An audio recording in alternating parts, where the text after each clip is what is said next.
I'm Chris McDonough, a retired homicide detective. I've interviewed thousands of people, from serial killers to ministers. Welcome to the interview room.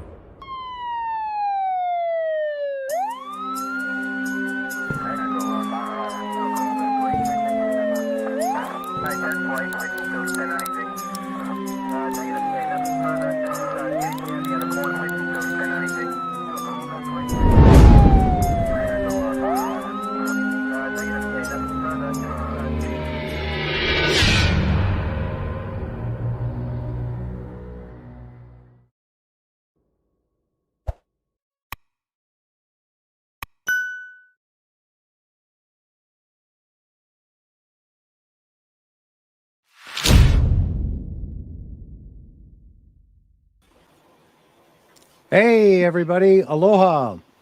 Welcome to the interview room with Chris McDonough. And as you can see, I've got Greg Cooper and Dean Jackson with me tonight. And I'll tell you, we've got a program set for you this evening. We're going to do a couple of things here. First of all, we're going to highlight my buddy over to my left. This guy over here. This is going to be his birthday, even though it's not his birthday. But we're going to talk about the real deal. We're going to talk about what makes a profiler, and then I want you, the audience, tonight, to ask this guy any kind of question you want. And we're gonna lay out a couple of things for you this evening. We're going to talk about active cases. Of course, we're still actively involved with, Maya, with Suzanne, and obviously this Summer Wells right now. We're kind of staying behind the scenes, but we're, paying attention to some of the things that are taking place. If you're new to our channel, we want to thank you for being here. Where what we talk about is not speculation. We talk about facts and information as we know it, and evidence that would point to a reasonable understanding of whether or not probable cause exists to take it to the next step from not only a law enforcement perspective, but whether or not things could get moved into a court trial. So with me this evening, I've got the executive director of the Cold Case Foundation, Greg Cooper, and the assistant director to the Cold Case Foundation, Dean Jackson. Gentlemen, welcome. It's great having you here. It's great being here. Appreciate it, buddy. We sure love you guys. You guys, you're Coop, you're the real deal. And so I just want to give a shout out to a producer by the name of AJ Jackson. You know who you are. You did an amazing job on a video that we're going to show here tonight. And why do I think this is an important topic this evening? Because there are a lot of people in the YouTube communities, as well as just out there, who call themselves, trained criminal profilers. Okay. Well, I hang around with a lot of dentists. Okay. But I'm not a dentist. Okay. And I've hung around with a lot of profilers. Okay. But I'm not a profiler. Okay. Nope. I'm an investigator. Okay? That is my skill set. Now, does that mean I don't gain information from, guys like that over there and others? Absolutely. And it's a give and take. And so what I want you to see tonight, and what I want you to do from an audience perspective, is I asked Coop if he would be willing, and Dean and I promised to keep him on track, if he would be willing to talk about Greg Cooper. Let me tell you, this is like, speaking of dentist, right, Dean? It's like pulling teeth, isn't it, from this guy? Well, in fact, I'll tell you this. I've been working with Greg almost every day for 7 years straight now, working on this foundation. And I still find out stuff, I'll be sitting there going, holy cow, I had no idea. that you were connected to that. So yeah, I think they're in for a good treat tonight, and I also think it's an honor to anytime I get an opportunity to hang out with Greg. So I think we'll have fun tonight. Okay, so Greg, we're not going to let you sprinkle your dust yet. Okay, yeah. But what we are going to do is watch a little piece that was produced about you and about the making of a profiler. Now, what I'm going to do, if it's okay with you, and is as we go through it, I'm going to stop it, and I'm going to hit you up, and just kind of get your thoughts of what you were thinking about and where you were at, and then I want to get your input into some of the the high profile stuff that you've done over the years, and all the people that you actually brought into the behavior science unit, right? And my wife is telling me to turn up my microphone. Can everybody hear me? Okay. Yeah. Yep. Give me a 1 if my volume is good. Give me a 1 if my volume's good. All right. So while everybody's doing that, hang on for a minute. Let me turn it up here. Okay. All right. So I think it's important with some of the key information. Thank you, everybody. I see it coming in. I think it's important to talk about why speculation, why guessing, and all the other stuff that, and quite frankly, I'm sure, I've been guilty of it. Okay. But at the same time, why it's so important and critical in these high profile cases to really be on the right track. Okay. And that's where training and experience comes in. And there's only one way to become a world-renowned criminal profiler internationally, and that is to be vordired in both the federal and the state superior courts as an expert witness. And Coop has been that expert witness for many, many, many years. And so here's a little piece. I'm going to embarrass him for a second, but I think it's important that we all get an opportunity to see who our friend is here. Okay, so here we go, Coop. Put your seatbelt on. What does that mean? And what does it take in order to be certified and qualified as a profiler? There's a lot of people who like to refer to themselves as profilers. For whatever reason, they feel that they're qualified to do so. I don't know of any governmental organization, excepting one, that has certified an individual as a criminal profiler, and that's the FBI. It started with the FBI, and as far as I know, it's still with the FBI. It's not expanded beyond the FBI in order to train and qualify an individual as a criminal profiler. And what did that experience entail? Well, when I was honored with the opportunity to serve in that role, we had to go through a full year of training. And that year was considered to be on probationary status, not as an agent, but a probationary status of an agent in training to become a profiler. So it was in addition to special agent training. This was to now function in a very specialized, expert capacity to function as a consultant for law enforcement agencies throughout the world and provide services in the area of criminal profiling, identifying personality characteristics of an unknown offender based upon the analysis of the behavior during the commission of a crime between the victim and the offender. Okay, I want to stop it right there because I've got a couple of observations right away. Number one, you have a lot more hair today than you did back then, Coop. Okay. All right. I figure we're going to kick it off here tonight. That's a cruel to have thing. Oh, I love you, brother. And by the way, our guests are already saying you look very dapper, Coop. I agree, everybody. Didn't he look? Thank you. Didn't he look great? Yeah. Okay, Greg. So you've unpacked a lot in that first 3 minutes. Kind of run it down a little bit of, what it's like for the application process, just to get to have a shot at the BAU.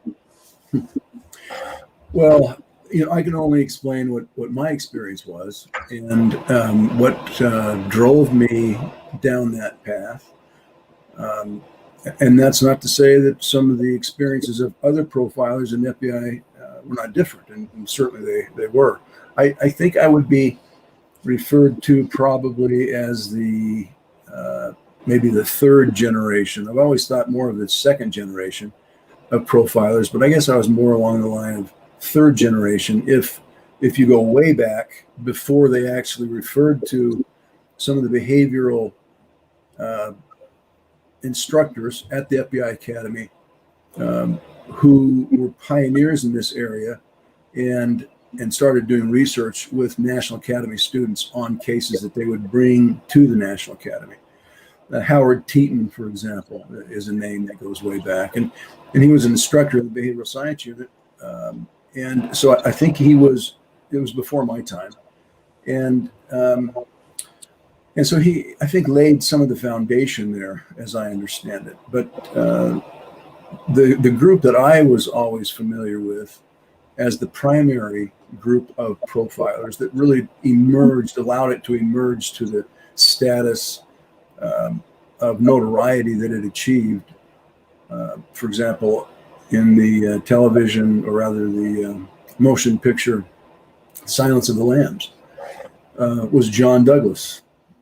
And John is that name of notoriety that has really magnified and amplified what profiling was all about. And John is a mixture of educator and entertainer.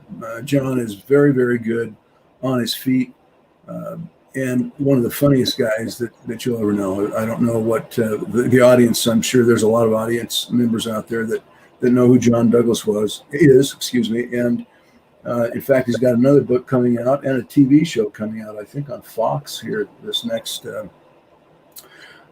season. So keep in tune for that. Everybody's looking forward to seeing that. So anyway, John was the primary guy that brought that stuff to light as we know it today, along with a number of others. John was my primary mentor. There are a number of others I'll probably mention throughout the conversation today. And when you talk about a mentor, I mean, you're talking about a hands-on. You guys are working cases together. I mean, good grief, how many people can say, that they sat next to John Douglas, and he's helping you think through the thought process? I mean, is that basically what? Am I on track there on that? Yeah, when we were selected, finally, as you go through the application process, and of course, at that time, there's not anybody in the unit that I was aware of that it did not have at least a master's degree in the behavioral science unit, and I believe some of them now, even one or two of them back then, had a doctorate degree, and I think many of them now, or at least a good handful of them now, have that more along the educational background in psychology, forensic psychology. But we did not. We all did have master's degrees in one area or another, but each of us had, I think, some unique experience that we had developed out in the field before we'd applied to the unit. I had the opportunity to get to know John. I recognized that John was the program manager, and I won't bore the folks with all the details on how I got into the unit, but it was a pretty strenuous application process. All these people that I worked with, extremely credentialed and qualified as investigators and specialized in a number of different areas. And it was a real honor for me even to be considered for the position, much less ultimately selected. And so once you arrived, immediately you're on probation for the position. It took a year of training. We were required to go into several academic courses there at the National Academy, taught by profilers. both in the profiling unit and the behavioral science unit. The two units have become bifurcated over time. Originally, it was all part of the behavioral science unit. Then it bifurcated into an operational unit called the investigative support unit. And that contained 2 or 3 separate programs. Number one was the profiling unit, or what we then called the criminal investigative analysis program, which housed all of the criminal profilers. And that's what they call CIA, right? So yes. It's not the CIA, it's criminal investigative analysis, CIA. That's right. Absolutely. Yep. Go ahead. I didn't mean to interrupt. Go ahead. No, please do. And then the other 2 programs was the VICAP, Violent Criminal Apprehension Program. Many of your viewers have watched a lot of these television shows that make reference to VICAP. And then also the Arson Bombing Investigative Services. So there were 3 specific programs. And most of the profilers that had initially been part of the what we call the behavioral science unit at the time started that research, started bringing, asking their students to bring cases, particularly in the behavioral science unit, behavioral science classes at the National Academy, asked students, these were law enforcement people from all over the world, to bring their cases to class and then apply the behavioral sciences to those cases. Awesome. So hang on real fast. Yep. I want to stop you right there for a second. Sure. Because don't lose your thought. I'm gonna get the video back up here because it's going to take us right to your thought process right now again. Okay. And also, thank you, Barb. And there's a question here from Tammy. What are your thoughts on Dale Inman? I guess we can get to some of those types of things, but we're going to jump in that stuff in a little bit. But let's move forward. So right now, it's a rigorous application process. I'm assuming they're sending you guys to shrinks anyway, because you're going to be talking about, I mean, when I became a hostage negotiator, I had to go see, the doctors, and, they said, okay, yeah, this guy's okay. I still to this day think they made a mistake, but my mother would probably disagree with them. But anyway, that said, this is a rigorous process. And at the time, John was really the pioneer of behavior actually coming into a courtroom. And that was with Wayne Williams, if I remember, back in Atlanta. Is that right? That's correct. Yeah. Okay. And now I know you won't tell people this, so I'm going to say it. And Dean, keep me honest down there, because yep. Dean and Coop have been friends for years as well. You worked on a lot of high profile stuff. I mean, Tim McVeigh, the bomber, Susan Smith, who put her children in the water, and a bunch of other stuff that we can get to. And I'm going to let you tell us about that. But okay, so the setup here is we've got you to this point. This is the only program in the United States, actually in the world. Is that right, Coop? In the world? To my knowledge, in the world, as it relates to law enforcement agencies that I'm aware of. Yeah. Maybe there are others out there in different countries that may have something similar that I'm just not familiar with. Yeah.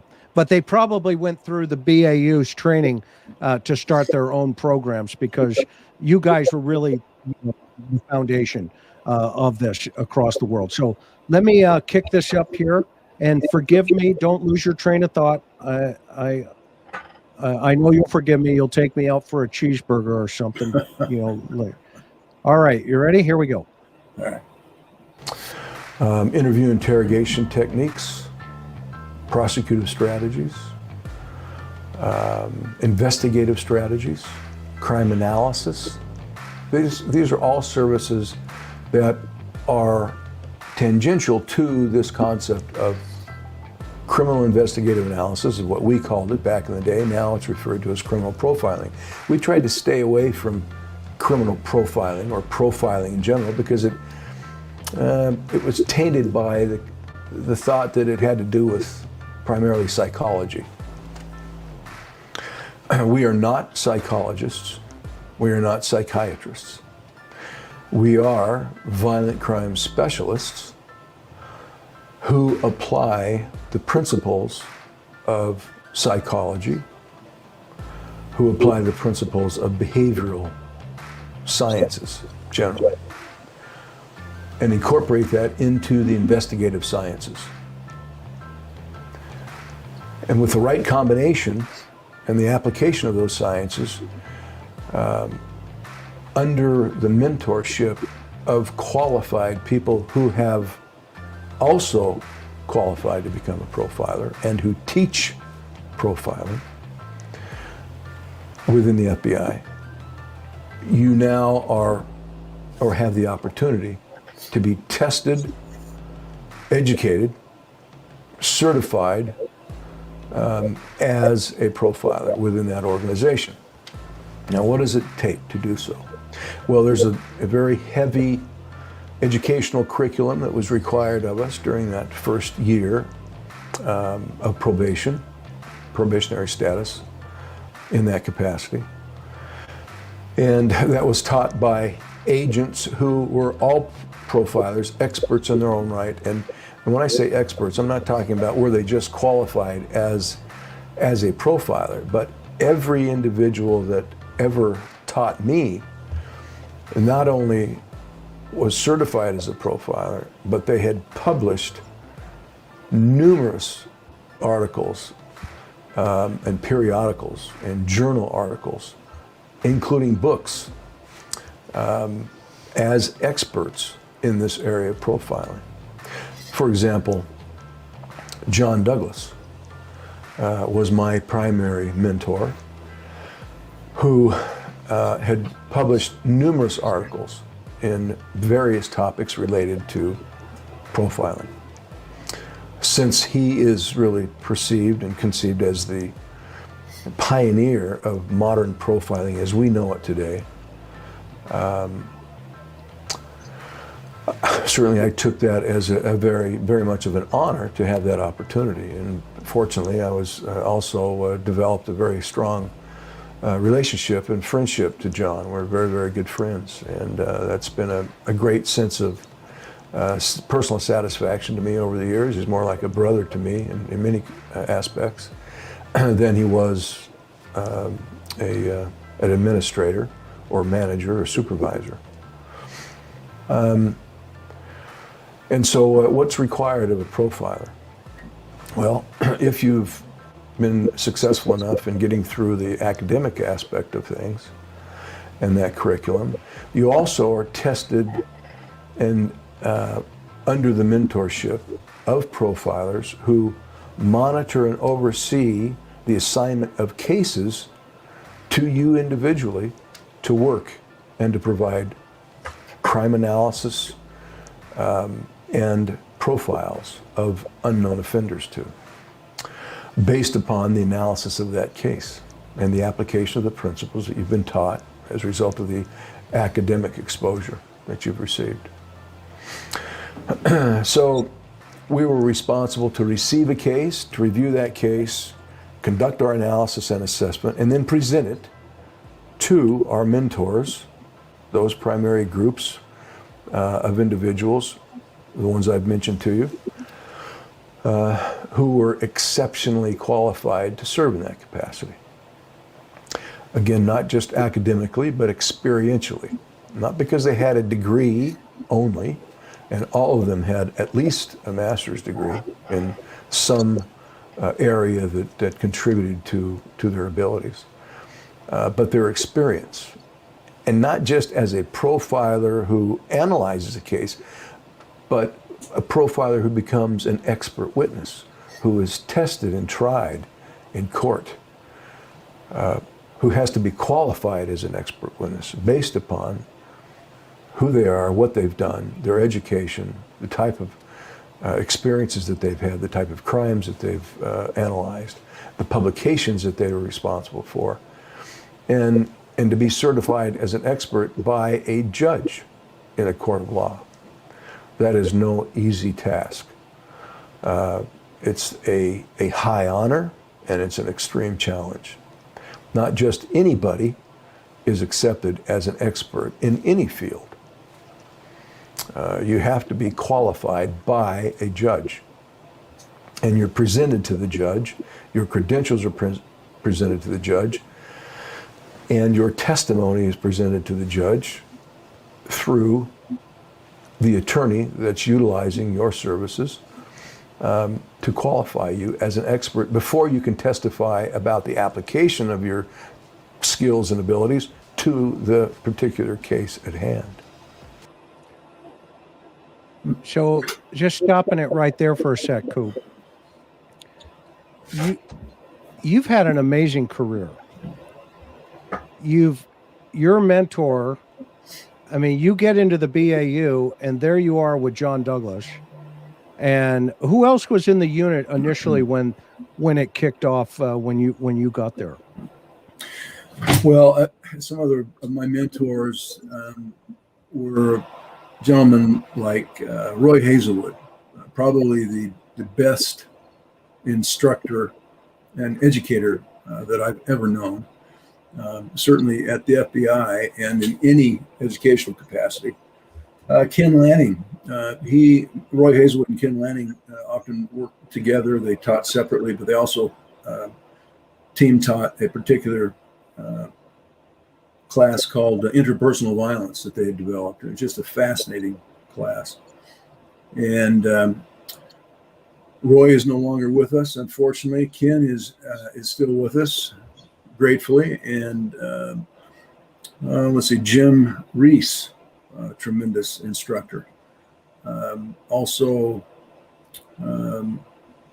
let's say Judd Ray, who's one of the most fascinating characters, really that that you would ever meet. Here's a guy that could. He had a PhD in language, meaning the way in which he could speak at a PhD level, and within seconds he could drop down to guttural level, and strip you down before you even knew that you had nothing on. Interesting. He was primarily responsible for our training and oversaw us for that first year with respect to the training application.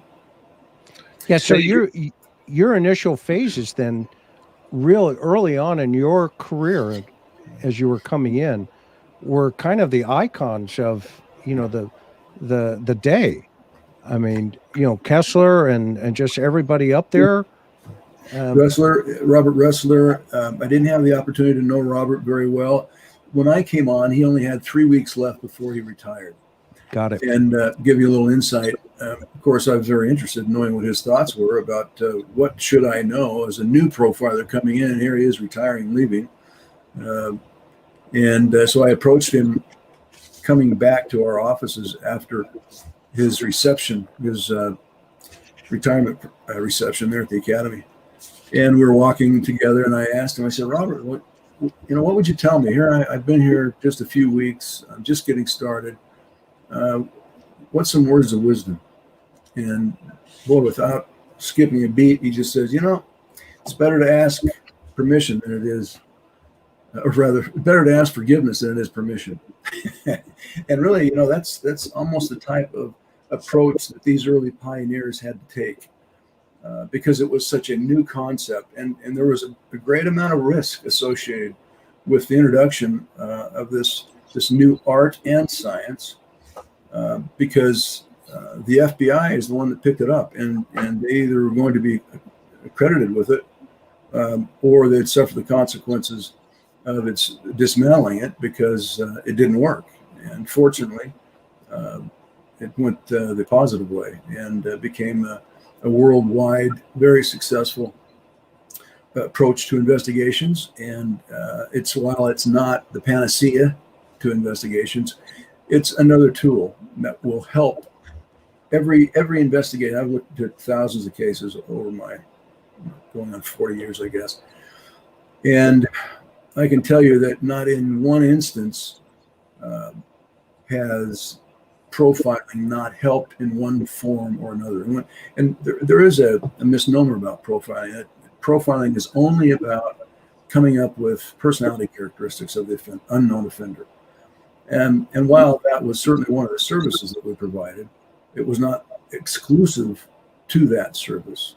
Interview interrogation, search warrant affidavits, crime analysis, reconstruction of crime scenes, prosecutive strategies, investigative strategies. Those are all services that are developed as a result of the application of criminal investigative analysis or profiling. And what is profiling? It's simply the logical analysis and systematic analysis of behavior, and then interpreting that behavior into whatever the service is that's being requested of us. Interpreting the behavior between who? The offender and the victim. We're interested in both. And we have to step into both of those shoes and those roles, both as the offender as well as the victim, to understand what both are experiencing as much as we could, vicariously, if you will. And it allows us to see things from very unique perspectives during that dynamic interaction of communication between a victim and an offender, and what happens during that most dramatic exchange of thoughts, feelings, and emotions. That's fascinating.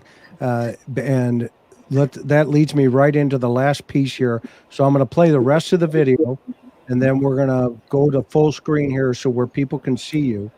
And then if it's okay with you, Coop, I want you to talk about, some of the cases that you felt were pretty fascinating, and then kind of open it up for questions, for our viewers, because, I can't find a time in YouTube history anyway, because you not only were in the BAU, you ended up the supervisor in Quantico and you taught at the academy, National right? Academy. Yeah. And so, and you signed off on a couple of other famous profiles to come into the unit as you were leaving. And who were those guys? You shared them with me. I forget who they were. Let's see. There would be Mary Ellen O'Toole. I signed off on right before I left. I was the acting unit chief. John had retired, medical retirement, a little prematurely from where he had initially intended on retiring. Yep. And when John left, I was his relief supervisor. And they were going through a process of reorganization, restructuring. And so I was assigned as the acting unit chief for about almost a year before I then resigned and then returned to local law enforcement. Yep. And so Mary Ellen O'Toole, we brought her back. Mark, who's Safford, brilliant, by the way. I love Mary Ellen. Oh, I had the chance to attend some of her stuff. Yeah, she's amazing. Go ahead. I didn't mean to interrupt. Mark Safford is another one, excellent profiler. Another brilliant man. Yep. Jim Fitzgerald, I think that's accurate. Jim. Of course, I've seen Mark and maybe Mary Ellen one time since I retired, and since then, all these years. So it's interesting to think back on those exchanges. I got to know them before and working with those folks while I was a profiler at Quantico and being exposed to their abilities before I had the privilege of, signing off on the selection for them to come back to the unit. And Awesome. Just all excellent. Yeah, so they would be, depending on which phase that you look at, they would be either the third or the fourth generation of profilers. Hey, Greg, before he does this real quick, talk a little bit about the crime classification manual, because I know John and Ann Burgess and Ressler and Alan Burgess all co-authored it, but you were also on I believe you were on on a bunch of the classification committees for that book. But I think it would be fascinating for people to kind of understand what that book is and just the value of it. Sure. The crime classification manual it's an investigative manual, and from our perspective, every investigator ought to have one of these manuals as a reference point to consider the classification of their crime. And when I say classification, we classify it according to the motivation, the primary motivation.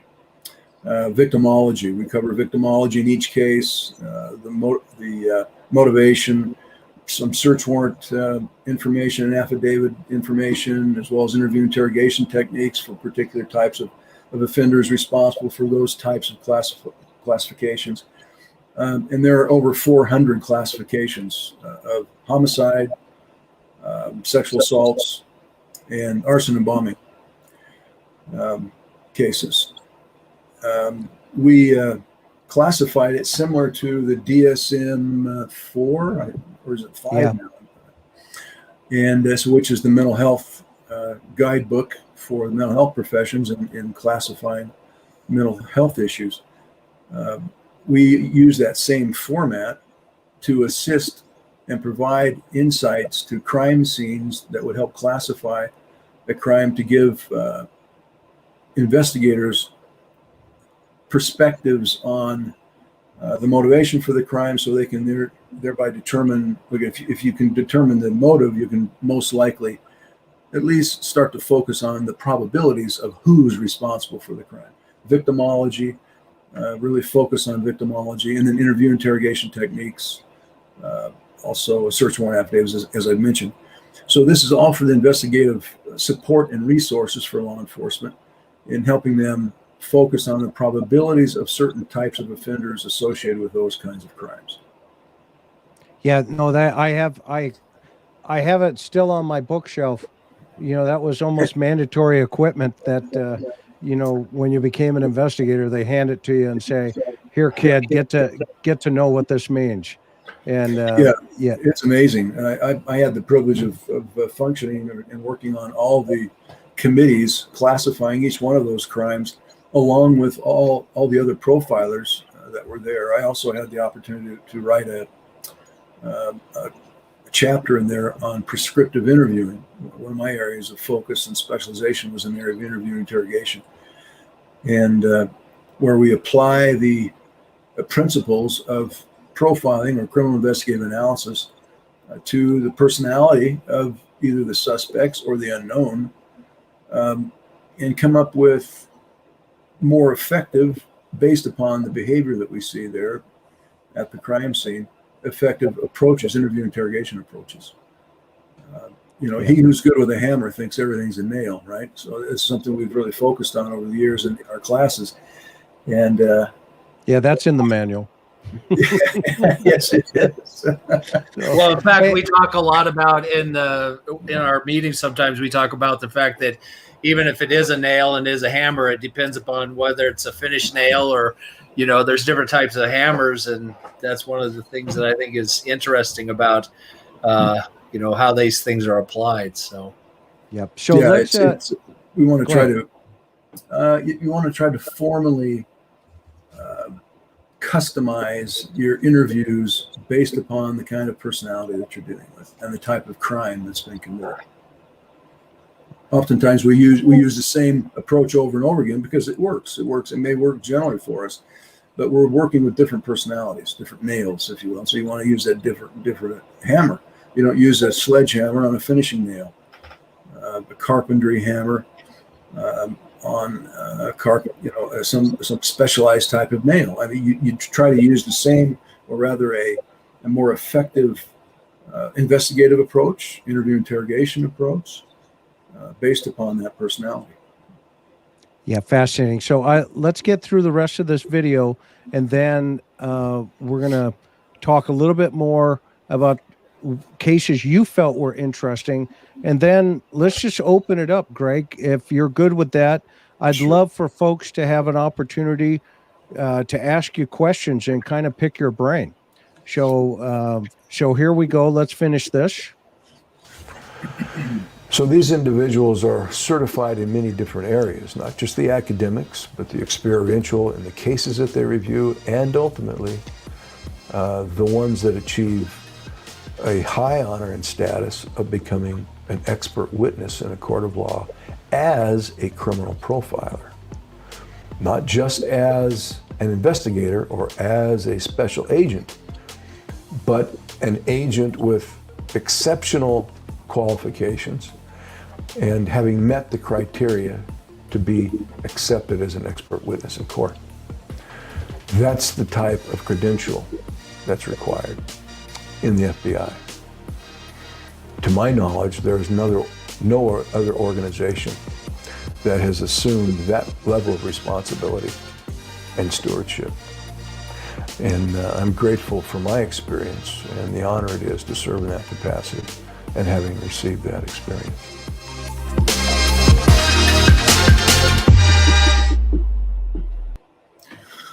Well, I got to AJ, tell you, you did I a was going to great say, job. AJ, man, what he just, I love this guy. And AJ is one of the producers over at Cold Case Live and the Cold Case Foundation. If you're just joining us tonight, I've got Greg Cooper, who ran the BAU for a while and the Behavior Science Unit at Quantico, and he's now the executive director of the Cold Case Foundation, which recently he took that position from John. And John, and then so John's an emeritus.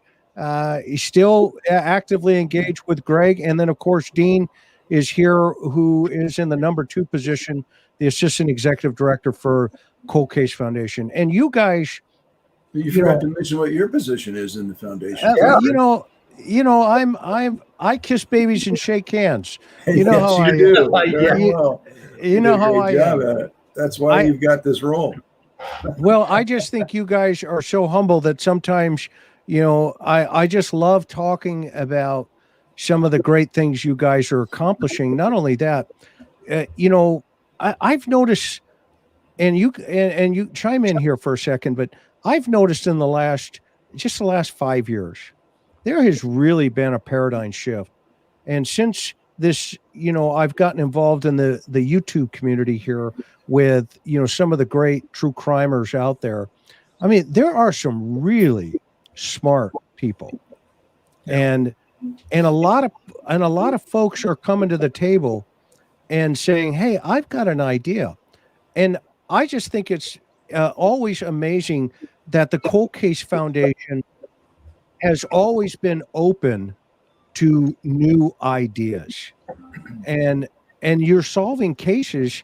I mean, over your time, you've done what about, and correct me if I'm wrong, I'm just going to guesstimate about 300 and about 100 active, or what's the numbers there? Yeah, there's been over, probably right now we've had over about 400 that have come into the foundation that we're at some stage trying to gather information. I think the hard part is being able to get access to all the information we need to really start an analysis and do that. But and then there's probably right now pushing, I think we're about 84, 85 cases that we're actively working on at some level or another. So, yeah.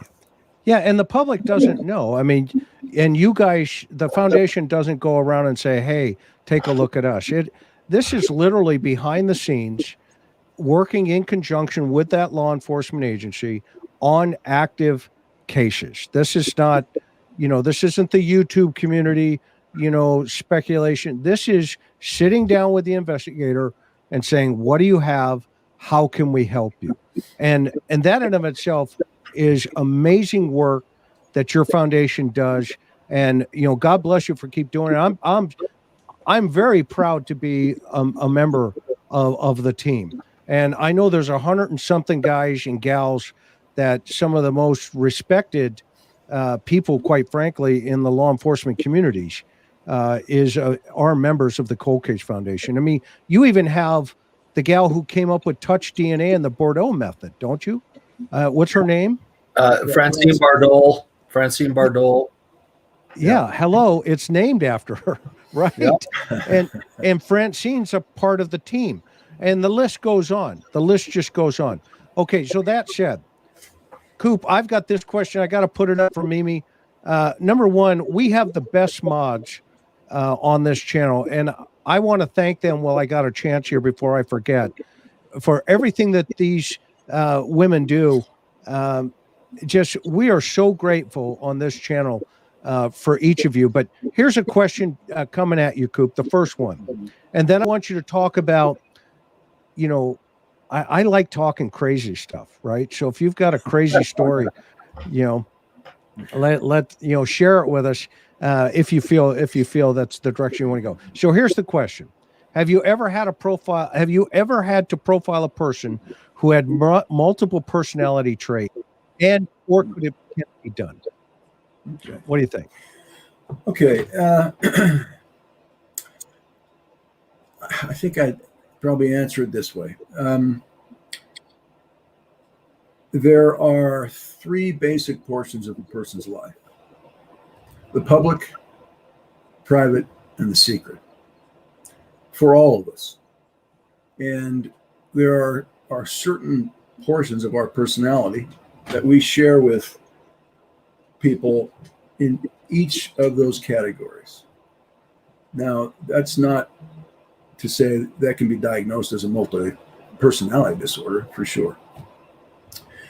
But with that in mind, you see, we are not psychologists, we're not psychiatrists. I get numerous cases where the expectation, where we have to make a determination of, look, this is what happened here at the crime scene. This is the type of behavior that was manifest at the crime scene. And that is one portion of the person's personality. And so how might this individual aspect being expressed in a private setting between two people? And so the question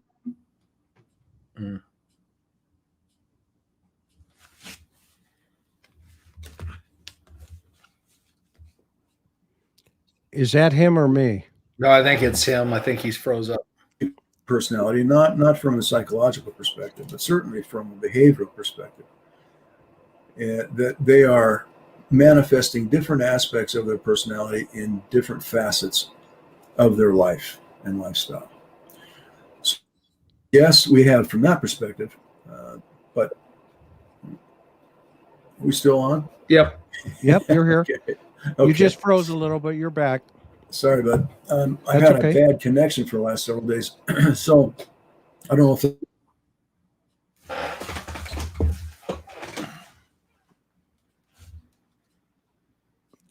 that disorder is it still blinking out? No, you're coming and going, but go ahead. Keep going. I'm listening. So is everybody else. There's only a bunch of people listening, so don't worry about it. I know. I can be as real as I can now. Huh? See me at my worst. Okay, so you broke out at about where you said, multiple personality and the offender, what it looked like at the crime scene kind of concept. Okay. So from a psychological perspective, yes, we have certainly identified individuals that ended up having multi-personality disorders at various levels.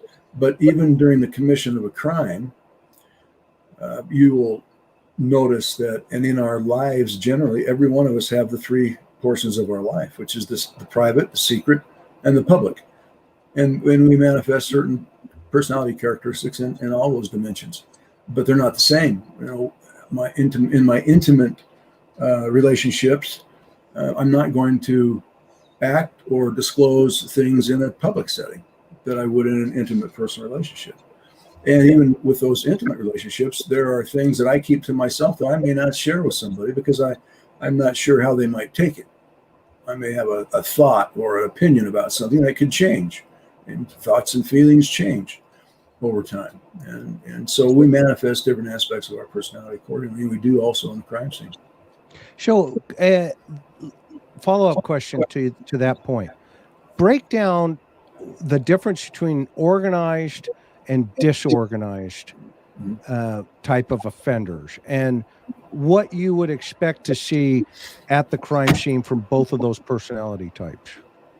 Okay. So if you've got an organized crime scene, there's the appearance and manifestation of pre-planning, premeditation, forethought. And when an individual plans out a crime, they may select a particular type of weapon. They may select a place. They'll select a certain type of victim who they've targeted. And so that would be more of the organized offender. The disorganized offender would be basically just the opposite of that. a person that was selected a victim that was selected at random. It may be more of an impulsive crime. It might be a crime that was committed in a blitz attack. Somebody's walking down the street, the guy's hanging out in the bushes, he jumps out, grabs somebody, drags them into the bushes, and commits the crime. It was an opportunistic situation. He doesn't plan it out. It's impulsive based upon fantasy, but now the environment, the situation, the circumstances present themselves, and he acts out. So, Coop, when you see, well, I'm going to dovetail that into then what's one of the craziest capers you had to, where can it go both ways? Can an organized offender become a disorganized offender, and can it go back and forth? Can they go back and forth? Generally, a disorganized offender is not going to become organized. Now, they can learn over time. Say, for example, if we move into the concept of method of operation or modus operandi, they can improve over time because they find out that certain ways in which they commit their crime is more effective than others. And so they may change their MO and it becomes more organized. But typically what we're talking about in organized versus disorganized is the personality of the individual and how that personality is expressed at the crime scene or within a crime scene. You may see an organized offender that turns disorganized because of unexpected, unanticipated environmental conditions, situations, or reactions by the victim, or a noise. Somebody drives up in the driveway. Somebody opens the door downstairs. A child is speaking or cries in the next room, where the offender doesn't anticipate this, and so they react to it and respond to it. So you may see now he's moving now from a very very organized approach to now becoming disorganized because he wasn't prepared for those changes.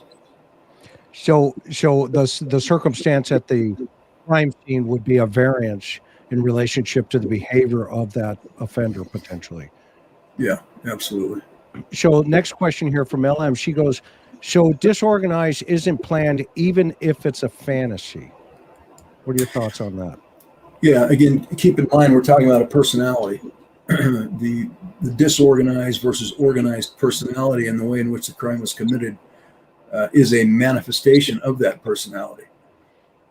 And the behavioral factors that reveal themselves at the crime scene have mostly to do with that personality. So when you ask the question with respect to fantasy, even that whether you're organized or disorganized, everybody has a fantasy before they go out and commit these crimes. There is some level of fantasy that's involved. And what do I mean by fantasy? It can be very sophisticated fantasy to a simple daydream or impulsive thought that they start to harbor and think about over time. But to become organized, they take that thought. They may only think about, let's talk about a victim.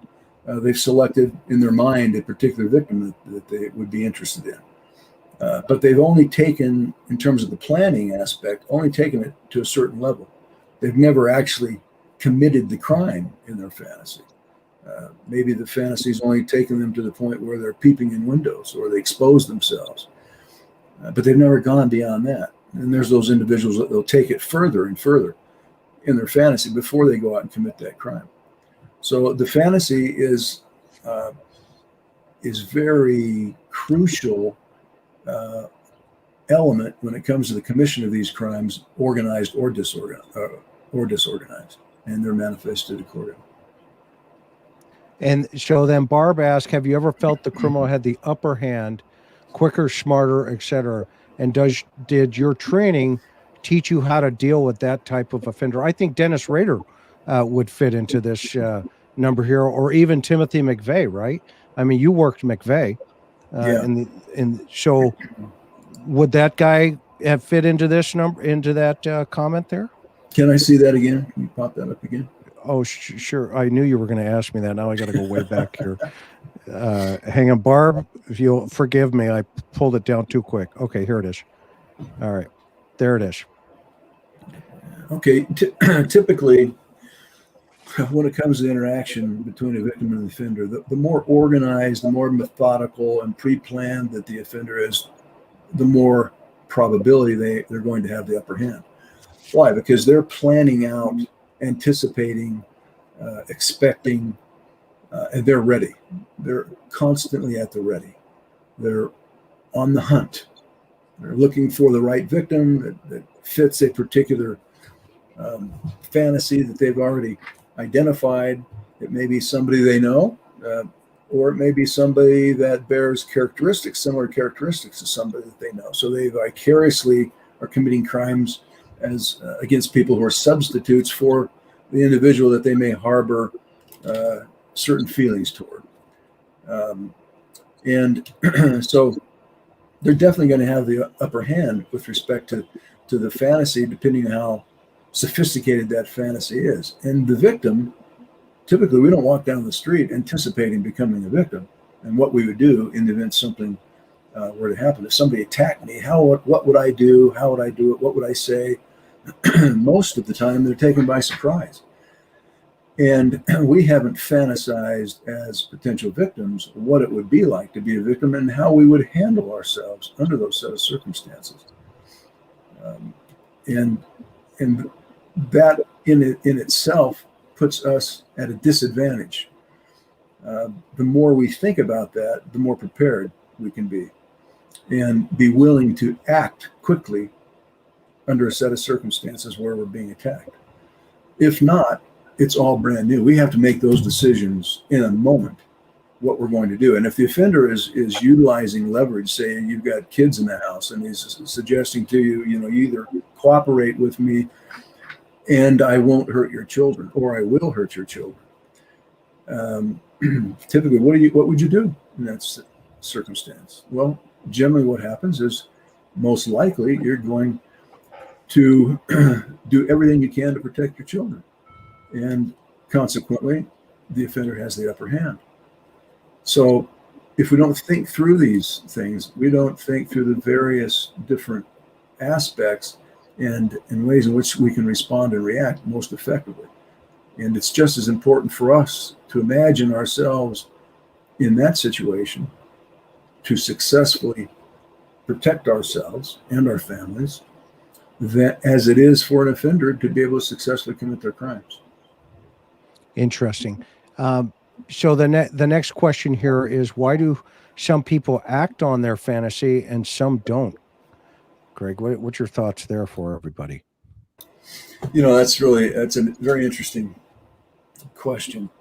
And I think certainly there are inhibitions that we all have to committing antisocial behavior, much less crimes. In our value system, it may prevent us from committing the act. And that there are those personalities that are satisfied to the level of just the fantasy alone, and they can act it out in their mind, engage in certain activities that enhance that experience, which makes it more real to them, and that may be sufficient for them. Others, the more we fantasize, the more they fantasize, the more detail they give it, the more activities, for example, masturbation, while they're fantasizing about these crimes, the more realization that they come to the conclusion that, well, in order to really experience it, this may be one high at a certain level, but if I can really experience the ultimate, then to go out and commit it is going to be the ultimate high, where I have absolute power and control over another human being, not just in my mind, but in reality. Interesting. Greg, I think you could talk a little more about the concept of, the progressive nature of it, Greg, because I think one of the things that I found so fascinating just learning from you is this idea of people starting with fantasy and then they move to maybe role playing. So you'll have people, say, for example, the guy that goes to a prostitute and pays extra for her to do a particular, because he's now moving into role playing, and that progression in there, I think, is what people don't understand. I think a lot of people just think people get up in the morning and boom, they're there. Yeah. And that progressive nature, I think, is kind of interesting. Yeah. When an individual commits a crime, it doesn't happen impulsively on the spur of the moment. And what do I mean by that? Now, certainly when you commit your first crime, it certainly happens what appears to be the spur of the moment because an opportunity may present itself. But there is a significant amount of time that the individual engages in fantasy types of thoughts and may enhance those thoughts with certain behaviors. They may begin to write it out or draw pictures, write lists out, flip through photographs and draw pictures on those photographs of the types of things that they would like to do, the types of ligatures they might like to utilize. So it has a progressive nature to it. And it always starts out with those precipitating thoughts where an individual engages in thought and then they bring more material to it, dramatize it more and experience it more through now some behaviors that augment the thought. Again, going back to, and I can remember a case, for example, where an individual, it was obvious what his fantasy was, but he was taking Barbie dolls and tying these Barbie dolls up with ligatures and also drawing red around the neck as if the neck has been slit, etc. So that fantasy, now they're acting it out on an inanimate object, and that may be sufficient. That may be enough for this individual. But for those that it is not, the next progressive step is to act it out against a human being. So don't misunderstand me. I'm not suggesting that every case that they follow that same pattern with respect to drawing and taking inanimate objects. Some do, some don't. Some do it all mentally and then eventually go and act it out. But it just depends on that personality and I think those psychological factors of that personality. And so what's the difference between signature and MO, Coop? Method of operation, modus operandi, is that behavior which is necessary. It's logical to successfully commit a crime. Signature, on the other hand, is now a projection of the personality into the crime scene. It's not typically logical behavior. It doesn't make sense. It only makes sense typically to the offender. It's a projection of their personality. It means something to them. And typically MO, the purposes of MO is to successfully commit the crime. Anytime you see behavior that falls underneath one of these three categories, you're generally speaking of MO. That is, number one, it ensures the success of your crime. It affects the your successful escape, and it protects your identity. So that can run the range anywhere from tying up the victim to using a blindfold on the victim, all the way up to and including murdering the victim. It may be not related to anything in terms of homicide, it may not be related ultimately to anything other than protecting the offender's identity. So they don't have the opportunity to testify against them. Yeah, and go ahead. Well, and then the signature aspect would be, let's say the MO is to try to maintain control over the victim. It ties her hands behind her back. Well, the signature aspect to that would be something like you may use a certain knot over and over and over again. And there may be several knots, not just one particular knot. And so clearly he's taken more time than is necessary to successfully commit the crime.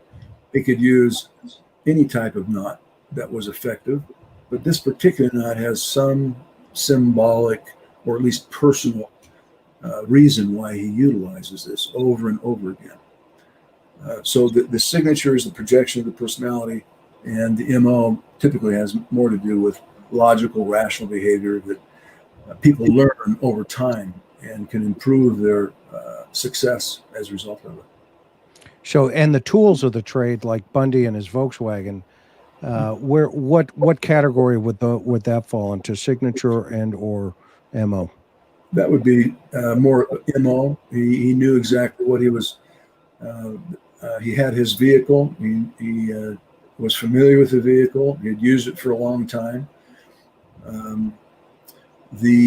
Some of the more odd characteristics of the signature aspect may be considered about some of the necrophilia types of activities that he was involved in. There's clearly no rational purpose to that kind of behavior, but it's an extension. Some say it could be an extension of power, domination, control over the victim even after death. And maybe that has merit, maybe it doesn't. But really, only Bundy knew, or others that engage in that kind of activity really know what it means to them. So how many, thing one says, asked, how many FBI trained profilers are there and how many are women? Well, obviously Mary Ellen at some point ran the behavior science unit, right? Mary Ellen O'Toole. I mean, she's one of the most brilliant women that I've ever she's very sharp. Come across. Yeah. Yeah. And let's see, Jana Monroe. There's a number of them that have been there. I don't know the exact number, but there are numerous. And in terms of how many different profilers there are, in terms of FBI profilers, meaning current and retired, or those that have been, what we also entertained what was called the police fellowship program, where we trained police officers from around the world that would come and spend that same 10 months with new profilers in training to be able to become very well adept at profiling and take that concept and that ability, those skills and abilities back to their agency and participate in that at their own agency. And when I came into the FBI, there were probably the last police fellowship program was the same year that I trained there. That's the last one that I know of. And at that time, there were about 35, 36 police fellows who had been trained by the FBI.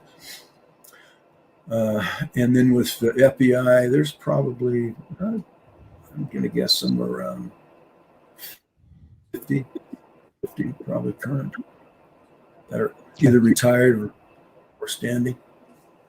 So, McVeigh, you were part of the team that took a look at the Oklahoma bombing.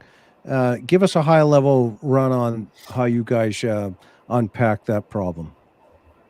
Yeah, this was a really interesting case, as you can imagine.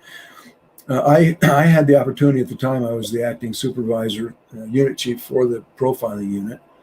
And once the Oklahoma City bombing occurred, we were on 24/7, meaning all of us were assigned to certain shifts. We went to the SIOC center, the center, trying to remember what the what the acronym stands for anymore, but basically it's your brainchild center where all the things are happening there at the FBI headquarters, and all the resources were brought to bear there, where we continued to investigate the case, and we were responsible to provide our services to investigators out in the field and assist them in coming up with profiles for those who are responsible for the crime. This was an interesting experience for me. As you can imagine, I had been in the unit now for, I guess it was about 6 months into the program when it happened, in terms of supervising the unit.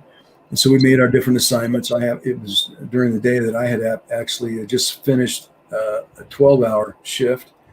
And my particular role was to assist in developing interview interrogation techniques out in the field for agents who were working on suspects and people of interest, and feeding us information about those individuals. And then we would feed back to them our perspective on particular interview interrogation techniques that may be effective in trying to unravel and identify who was responsible.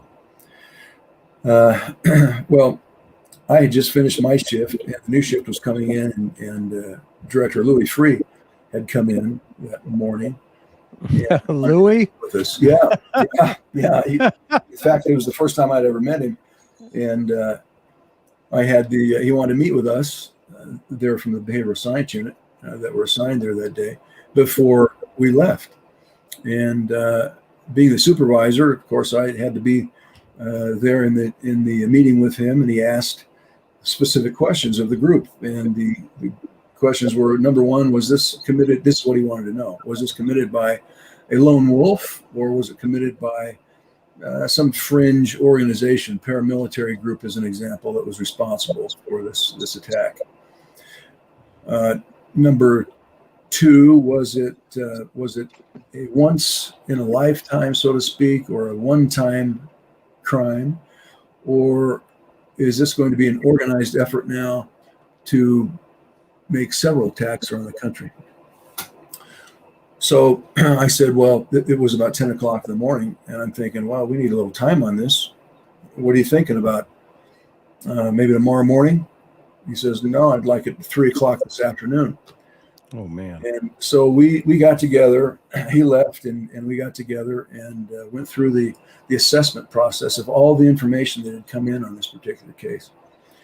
And we came back with our assessment. You can imagine it's a lot of stress, a lot of pressure, and the responsibility now was to come back with answers to those heavy questions. And if we were wrong, that's going to have a negative effect, not just on us individually, but certainly on the unit and our ability to assess these cases. And by that time, the unit had developed a pretty significant reputation over the years. And so we didn't want to hurt the reputation of the unit either. So anyway, at 3 o'clock, he comes back, and we had spent the full day for those several hours going through all the information, making numerous phone calls to different organizations, doing research. And ultimately, we came back and said, no, we think it's a lone wolf. He may have a core group of people associated with him. That it's not an organized effort across the country. They're not presenting themselves, in our opinion.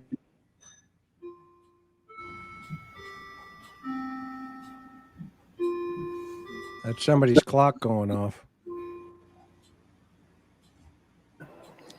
Particularly if, of course, we're successful in identifying who the individual is. And fortunately, as it turned out, that was accurate. Yeah, you nailed them. Fortunately, we were accurate on that assessment, and McVeigh had been stopped by in a traffic stop, leaving, I believe it was a highway patrolman, Oklahoma highway patrolman, if I remember correctly. And so we were consistent, his background and the background that had been done on. Yeah. I love the clock that just went off. Big Ben just went off.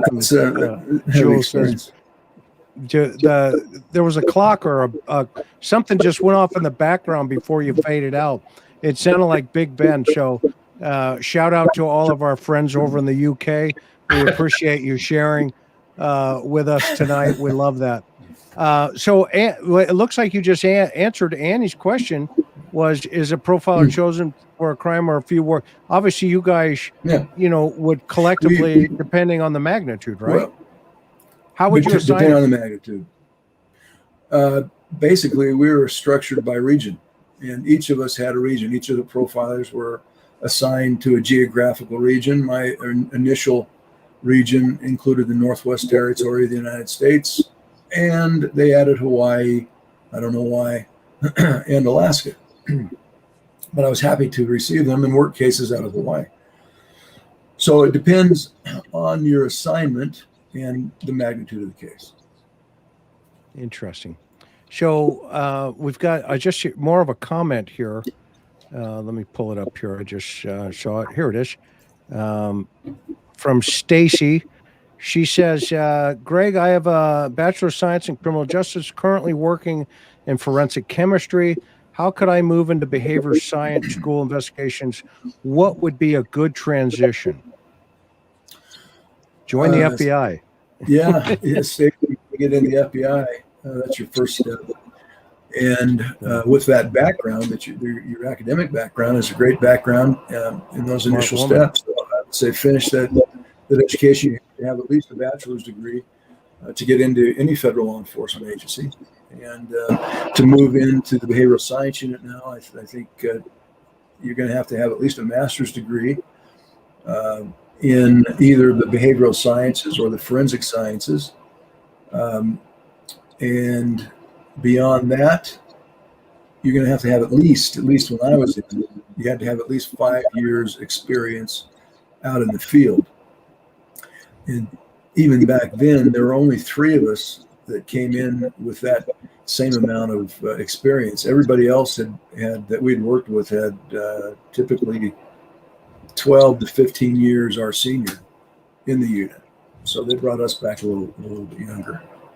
Interesting. So let's talk about this little girl in, let's shift gears for a second. I'm interested in you unpacking a missing child case. So we've got this little girl, Summer Wells, and as everybody knows on our channel, and Coop and Dean, obviously, this is a very serious situation.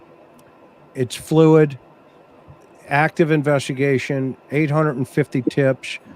She's been missing since the 15th of June.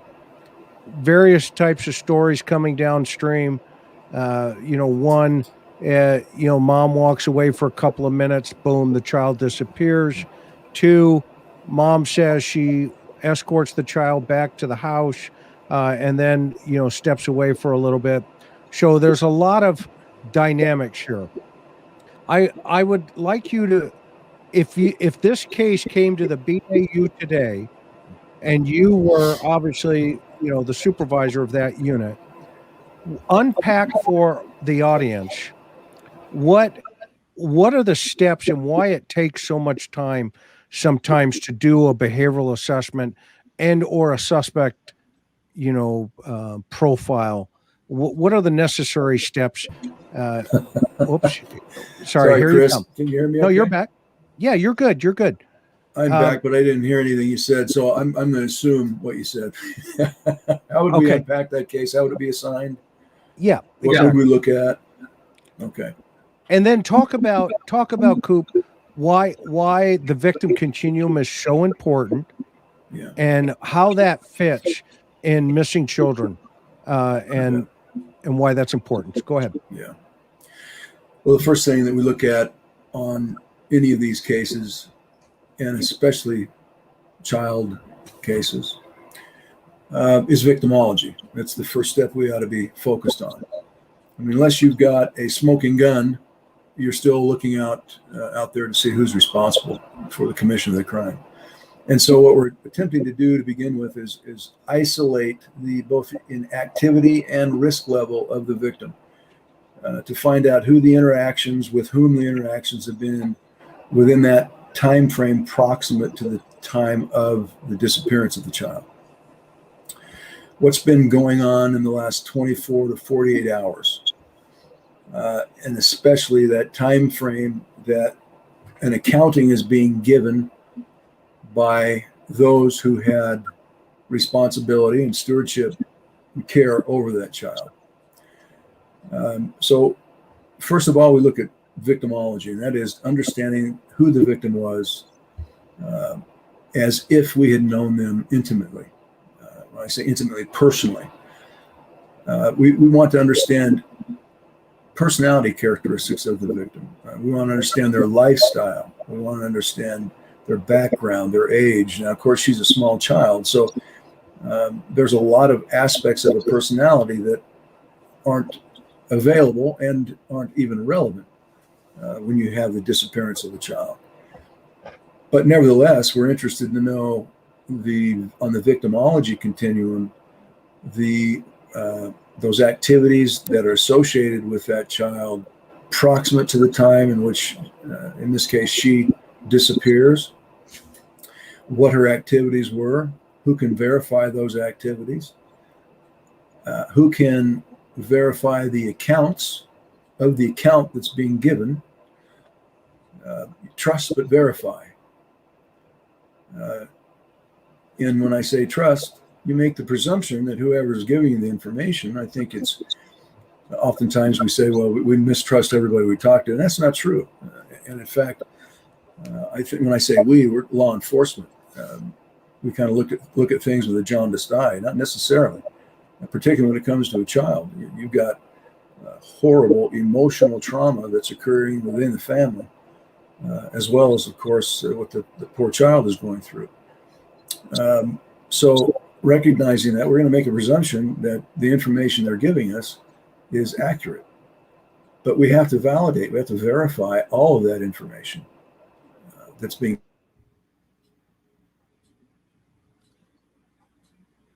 He'll be right back. He's right in the middle of it. He's good. Who they're dealing with over and over.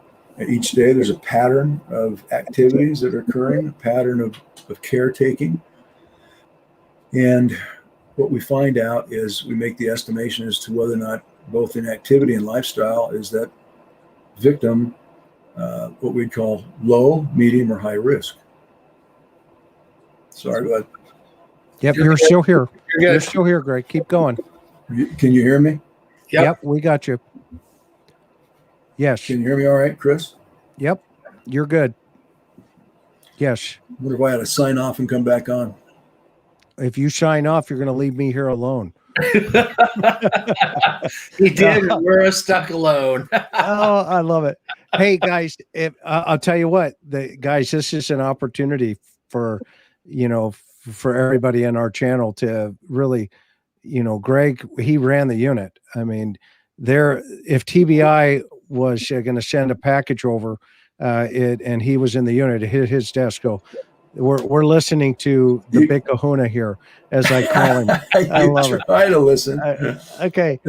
So Where are we? So you were at the victim risk continuum, and why that's critical. You'd mentioned interesting thing you said, that the 24 hours and the 48 hours before the victim went missing. I think that gets overlooked. So are you good where we're at right there? Yeah. Okay. Yeah. So we want to understand all the activities that have occurred. We need to have that documented and memorialized. When I say that, it certainly in an interview, recording of an interview, but as important is for the caretaker, those who we know are the last people that we know to have been with the child, to document in writing what happened that day, at least within the last 12 hours, and then go back to 24 hours and even 48 hours if you can get back that far, but especially the last 12 hours of that particular day, and to document, to commit themselves to exactly what they recall as having happened. So after we receive that, we do conduct an assessment, risk continuum of the lifestyle. This little girl would be what we would call a low-risk victim. And what we determine is, over thousands and thousands of cases, is that the lower risk the victim, depending on the lifestyle and, secondly, the environment, situation, and circumstances at the time of her disappearance, we make a determination: low, medium, high risk. If they're low risk, the presumption is the probability that the child has been targeted and that the offender knows the child, and in many cases, more often than not, that the child may know the offender, depending on that environment and situation, circumstances in which the child disappears. She's not high risk, so the focus automatically is going to be right there, close at hand, proximate to where that child lives and where the disappearance occurred and what activities she was involved in at the time it occurred. Now, as I understand, the setting is rural. I'm not familiar with the neighborhood. Are there neighbors involved, close at hand?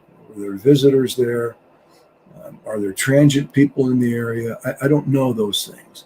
There are about, Coop, I can tell you there are about anywhere between 40 and 54 registered sex offenders in that geographic reach to her, potentially. Okay. Well, certainly that becomes very significant. And if they can get access, immediate access, that close at hand, and as I understand it, the mother saw her go into the house. So as far as we know, the last time she was seen was going inside the house. And it was just moments after that that the mother follows up to find her, and she's nowhere to be found after she goes into the home. Is that accurate? Yeah, she just vanished. And there's two narratives right now. One, that mom watches her, go into the house, kind of escorts her into the kitchen where her little brothers are, and there's a couple other children involved here. And mom goes off for a couple of minutes, and next thing you know it, Summer's gone. The second narrative is that she was out potentially playing by a swing, and that she, has subsequently gone. So there's a lot of moving parts here still. And so, I obviously, without speculating one way or another, break this down a little bit more on the environment, situation, and circumstance, and why, even though the parents potentially could have, a colorful past, that kind of problem, right? Maybe run-ins with the law, etc. Okay. Sure. Why a 5-year-old would you keep her into that low risk category, and or between low and medium? When I looked at it the other day, obviously I was thinking she's in between that block of medium and low because of the narratives that were coming out potentially. Yeah. But correct me if I'm wrong. Know me, I'm always open to it. No, there's no correction to be had. Again, I'm only familiar with what I've become aware of. And in terms of the environment, as far as we know, it's isolated to the home or that yard. So they haven't been able to tie down yet exactly who she was last with and what she was doing, as I understand it. It's not resolved. It's still, as you say, moving parts. Yeah. So in terms of the environment, there's only so many people that control that environment. It's the people that live there and have a stewardship over it, that own it, or people that were visiting there at the time. As far as we know, there's only family members that are there. They're the only ones that can answer a lot of these significant questions. How close are the nearest neighbors? And what type of goings and comings are occurring between those neighbors and people walking by? And when you say there's approximately 50 people with the sexual assault background, where do they live? How far do they live from that residence? Yeah, and I've heard I've heard that's a variance between 40 and 54. I've heard both things. So, just kind of keeping that, but break down for our audience so that when you say targeted, give us an example of somebody would be a stranger, somebody, on that high risk side, and then a 5-year-old little girl like this who specifically potentially could have been targeted. Can you explain that a little bit more for us? Yeah. Typically a child has been specifically targeted, by somebody who knows her either intimately, meaning knows her very well, has access to her, and that she knows. And that can be anybody from close friends and family, which are typical, and within the home, or within those people that they know that are associated with people outside the home that visit the home and know her very well. Mm-hmm. On the other end of the spectrum is a child who's playing in her front yard, and we certainly have had these cases all over the country over the years. A child who's playing in her front yard, and some individual is driving by, a pedophile as an example, who sees her, the opportunity strikes, and she flat out disappears. And nobody luck of the draw, if you will, nobody sees her being abducted, but it ends up being a complete stranger. He's driving down the road. Maybe he's on the hunt. He's a predator. He's looking for opportunities, and he happens to see her. Maybe he's not. Maybe he's not hunting at that particular moment, but he sees her, and of course, based upon his fantasy, here's an opportunity he's not going to pass by. And so he strikes. And we've had those cases as well, complete strangers. Yeah, so that's why it's so important to isolate and be able to memorialize exactly what those activities are within that period of time which she disappears and who she's with. So, Greg, also, I was just going to say, Greg, talk a little bit too about the actual offender themselves, their risk level, their ability to put themselves into a location. I mean, for, let's say you have somebody in a neighborhood that is, their risk level of being able to pick somebody up out of a yard or 2 houses down versus actually coming into somebody's home and taking them out of the home. And so I think there's some interesting dynamics there as well.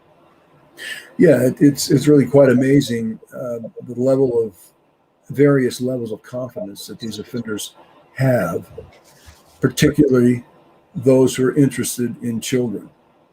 Mm-hmm. They oftentimes will act impulsively and put themselves in a high-risk situation to be identified. And through some unfortunate set of circumstances, they just happen to get away with it without being seen.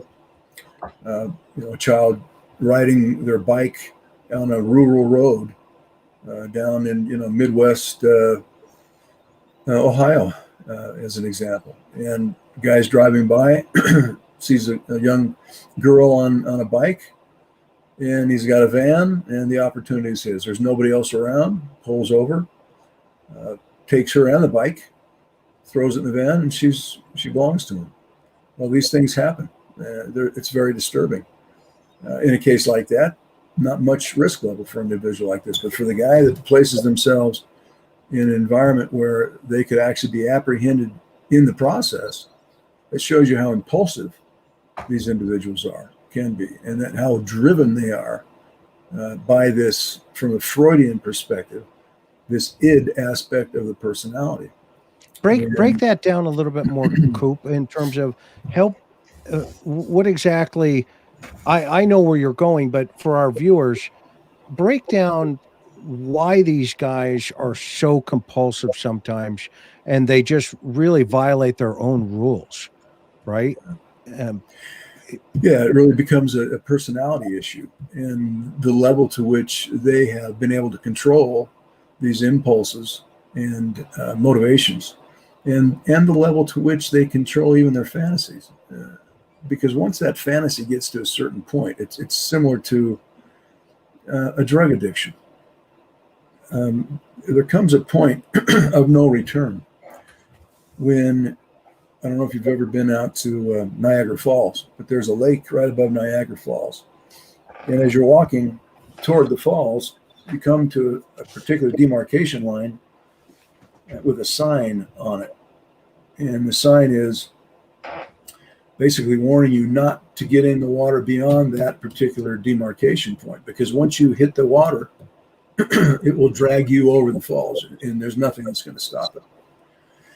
And I think oftentimes these individuals allow this fantasy to take such an element of control over their lives that all they're waiting for is the opportunity, the right set of circumstances, which includes the right type of victim. And they have trained themselves to act immediately under that set of circumstances if the opportunity presents itself. We talk about Freud from a psychological perspective of the id, the ego, and the superego. And the id was referred to by Freud as the boiling cauldron of seething excitations. And from my perspective, it's the perfect description of an individual that acts out impulsively to commit a crime. They have allowed that id portion of personality to take over and control what we call the ego and the superego. The ego, which makes those decisions, controls the id, makes those decisions from the I perspective of the personality. What's best for me? How can I commit this crime without being caught? It would be the planning, the premeditation. The superego is that conscience, whatever value system they have, if they have any. If they're not a psychopath or antisocial personality, they may still have some value system that they try to align themselves to. But typically, when you're dealing with a crime like this, the only thing that's functioning is the id and the ego. The ability to try to commit the crime and not get caught from the ego perspective. And that id is the satisfaction of, let's say, the Tasmanian devil. He's just rushing to and fro, seeking for an opportunity to satisfy that fantasy and this overwhelming sense that drug, it becomes similar to a drug. Addiction and satisfaction once it's been achieved and experienced. And I think in a situation where somebody puts themselves in a high risk category of being identified and apprehended, certainly that Tasmanian devil, if you will, or the id portion of the personality has overshadowed their ability in the moment to protect themselves, protect their identity, as well as affect their escape and to successfully commit the crime. It's been overshadowed, but by some sense of luck or happenstance, it just seems to work out in their favor. And those LM has a thought here, and thank you. She goes, so a stranger suggests high risk instead of someone local or known to family. She's not understanding it. Break it down one more time so that folks understand that the lower risk, then she's a targeted, but that could also be within the family dynamics, right? Yes, it can also be within the family dynamics. But because they have immediate access to the child, and we don't have all the information here, all the data. They're still sifting through that in their interviewing and investigative process. Because when it comes right down to it, we're trying to isolate exactly what's happened from point A to point B and what's happened at every point in between. And until somebody commits themselves to that scenario and to that account, it's difficult for law enforcement now to be honing in on and focusing on how this crime could have happened and who had access to her at the time. And by process of elimination, focus on the probabilities over possibilities. But certainly you can have family members who will engage in high risk activities. For example, a stepfather or a father that commits crimes against their own children. That's a high risk activity, but because of the amount of control that individual has over the child does not disclose. And or if the child does attempt to disclose, oftentimes let's say they want to confide into the female figure of the house, whether it be a sister, an older sister, or the mother. Because of the control that the offender may have over that whole household, it may not be taken as seriously as it should be for a number of different reasons. And so even though they're in a high-risk category, you've got the whole household who either knows or suspects that things have been going on and are aware of it, but they won't disclose it because of the emotional ties and all the other issues that go along with it. You know, Greg, one of the things that might help answer that question too is I think sometimes we think in terms of stranger, do they know them? Don't they know them? But I think part of what happens, as we've looked at these cases is that we're not saying that she had a relationship with the offender necessarily, right, but that knows or doesn't know could be somebody in the neighborhood who knew who she was, targeted her. Sure. And so that's where that knowledge base is. So when you're looking at these cases from a 30,000 foot level, you're sitting there saying, well, it's a rural community and there's this little girl and all of a sudden she's gone. Are we saying that some anonymous guy from back east somewhere just happens to be driving through the neighborhood, and decides to go do her based upon her victimology and looking at her as a low risk person and all of those environmental things and everything that's going on? You're tending to kind of narrow that back down rather than keeping the broad. And that's where I think this, possible, Greg's always saying to us, anything's possible. But let's bring this down to probabilities and what's really, is the probable thing that happened here. So I think that's where the confusion sometimes comes, because sometimes people think, well, are you saying that she knew her? No, this may be a sex offender in the neighborhood that she maybe doesn't know, but he sure knows her. So it's that aspect of the relationship. And then he targeted her versus the guy who's never seen her before in his life and has never even been in that neighborhood, driving in from an outside, coming in and being the target. And I think what you're saying, if I'm catching it right, Greg, is that it's probably because of her risk levels and everything, is probably not somebody from New York that was driving around coming down. That is probably somebody in that more localized area one way. So you're narrowing that down. Is that fair? Yeah, absolutely. Okay. Yeah, and clarify what you mean by do her, Dean. One of the comments is do her question mark. What you meant by that was hurt her, right? Yeah, right. Do some kind of damage to her, or take her away. Yeah. I knew what you meant. But that's okay. We certainly want to be sensitive, and and you are, of course. I mean, we love you.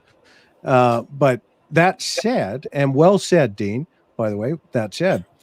So here's a situation now where we're into, since June 15th. I mean, we're coming up on 30 days almost, right? Where it's not far away. And we have a 5-year-old little girl that has just vanished. And, there are so many moving parts here in terms of he said, she said, past histories of, this is a tough case. This is a tough case. And I think TBI, Dave Roush is up there running TBI now. He came over, from another agency, but, he's the director of TBI. And we're good friends. And I know that those guys and gals are burning at both ends of the stick and the candle. But one of the things I find really interesting is the geographic profile of this particular piece of property. It's a somewhat isolated property. There's a long road that goes up there. There's a variety of dogs, different numbers, just one dog is enough, to be honest with you, right? Because dogs are gonna bark. But help the viewer understand, Coop, why, if hypothetically right now, and there's a variety of different possibilities, right? I mean, nobody knows what the truth is just yet, but both a stranger possibility is on the plate, and the family dynamics could be still on the plate as an investigative process. But why would a sexual deviant offender, guys that you have sat down with, thousands of them over time in terms of, in prisons and got into their heads and evaluated them through your casework, okay? Why would an offender take such a high risk knowing that the environmental situation would be such a challenge? Is it just they're just driven, to your point a few ago, that the fantasy just takes over and it's just like, just go? Is that possible? Well, it is possible because it happens, and we know that it happens. And the unfortunate thing about that scenario is there have been so many cases where that has happened under similar circumstances where nobody saw anything. They came in the right moment and time when nobody was there. No nexus occurred for witnesses or circumstances or situation that could have prevented it. Now, typically these offenders will target, meaning they've got a pre-selected type of victim that they're looking for, and a pre-selected set of circumstances or situation and environment that they're looking for. But they'll count the risks that they're taking. They're going to look at that and estimate, well, here's the opportunity. Consider the individual that is making an investment. It's a calculated risk. Here's the benefit. Here's the risk. Will that benefit outweigh the risks if I'm successful? And at that particular moment in time, in my opinion, it becomes that basic. It's that basic instinct and drive to achieve immediate satisfaction. And they are possessed with that drive. Don't misunderstand. I'm not suggesting possession from a religious or spiritual perspective. I'm talking about somebody that is obsessed with that fantasy and with what they want to do, and that they're for them and that fantasy and that moment in time. They see that calculated risk is worth it to achieve the benefit and satisfaction that they've convinced themselves is necessary under those set of circumstances, even necessary to do in order to achieve it. And typically, even when they've done that and they're successful at it, typically it was dissatisfying. It never satisfied that fantasy.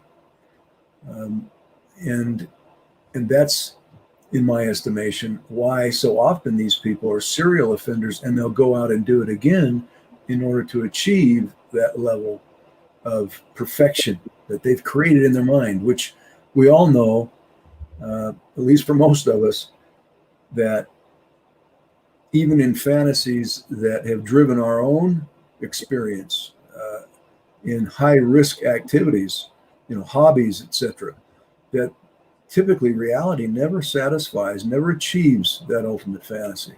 And so we'll go back and try it again. And we'll try it again and over again. The principle applies in this set of circumstances too. It's human nature. Once we've convinced ourselves that's what we want, we'll do whatever we have to get it. And in time, let's take a look at Bundy, for example. Good example. Here's a guy that was successful for many, many years. And I dare say that certainly his value system, his superego, wasn't functioning. He was a psychopath.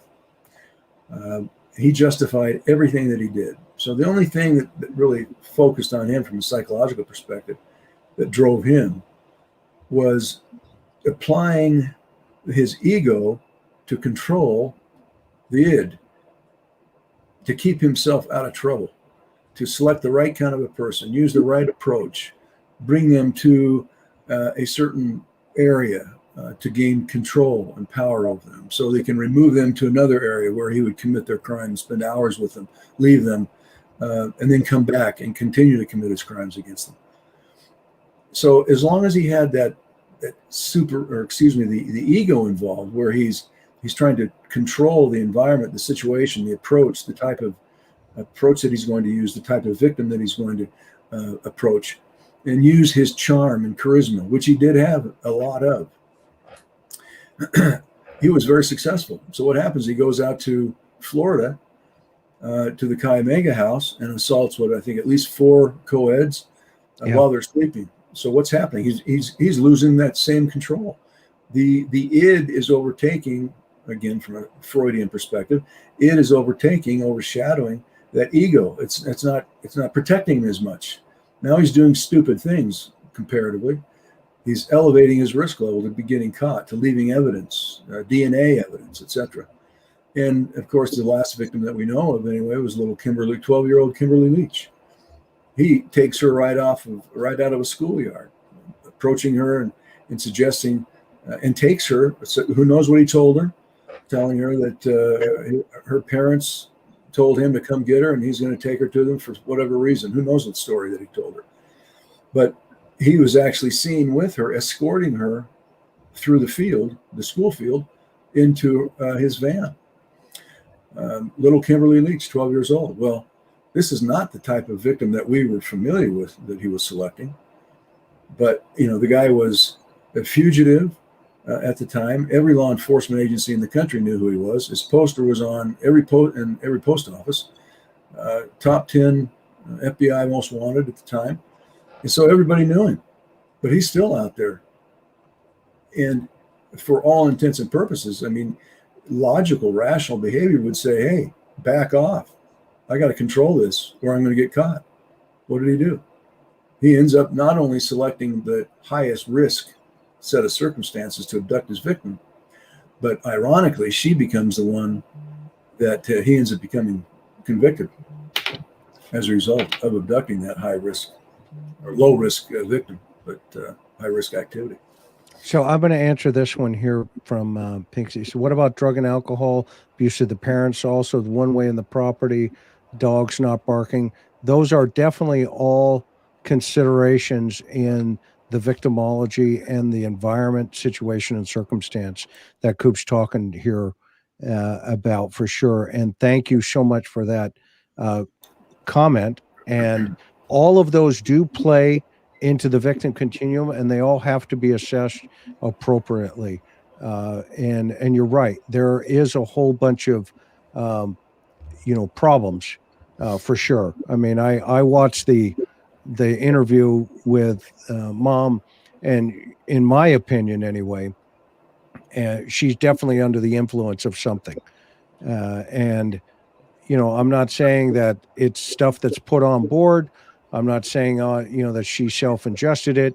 I'm just saying that your daughter's missing and you go on national television and unfortunately you're under the influence of a controlled substance of sort. And that's kind of a red flag for sure, Pinsky. So there's also another question that came up. Well, Albie, thank you so much. I'm sorry I missed it, but here's a question for Greg. What was the most difficult profile of your career? One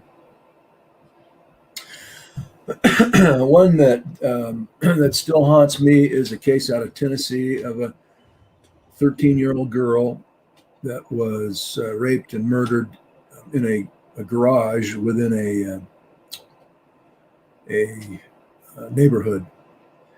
And I would say that was the most difficult because at the time I had a 13-year-old daughter.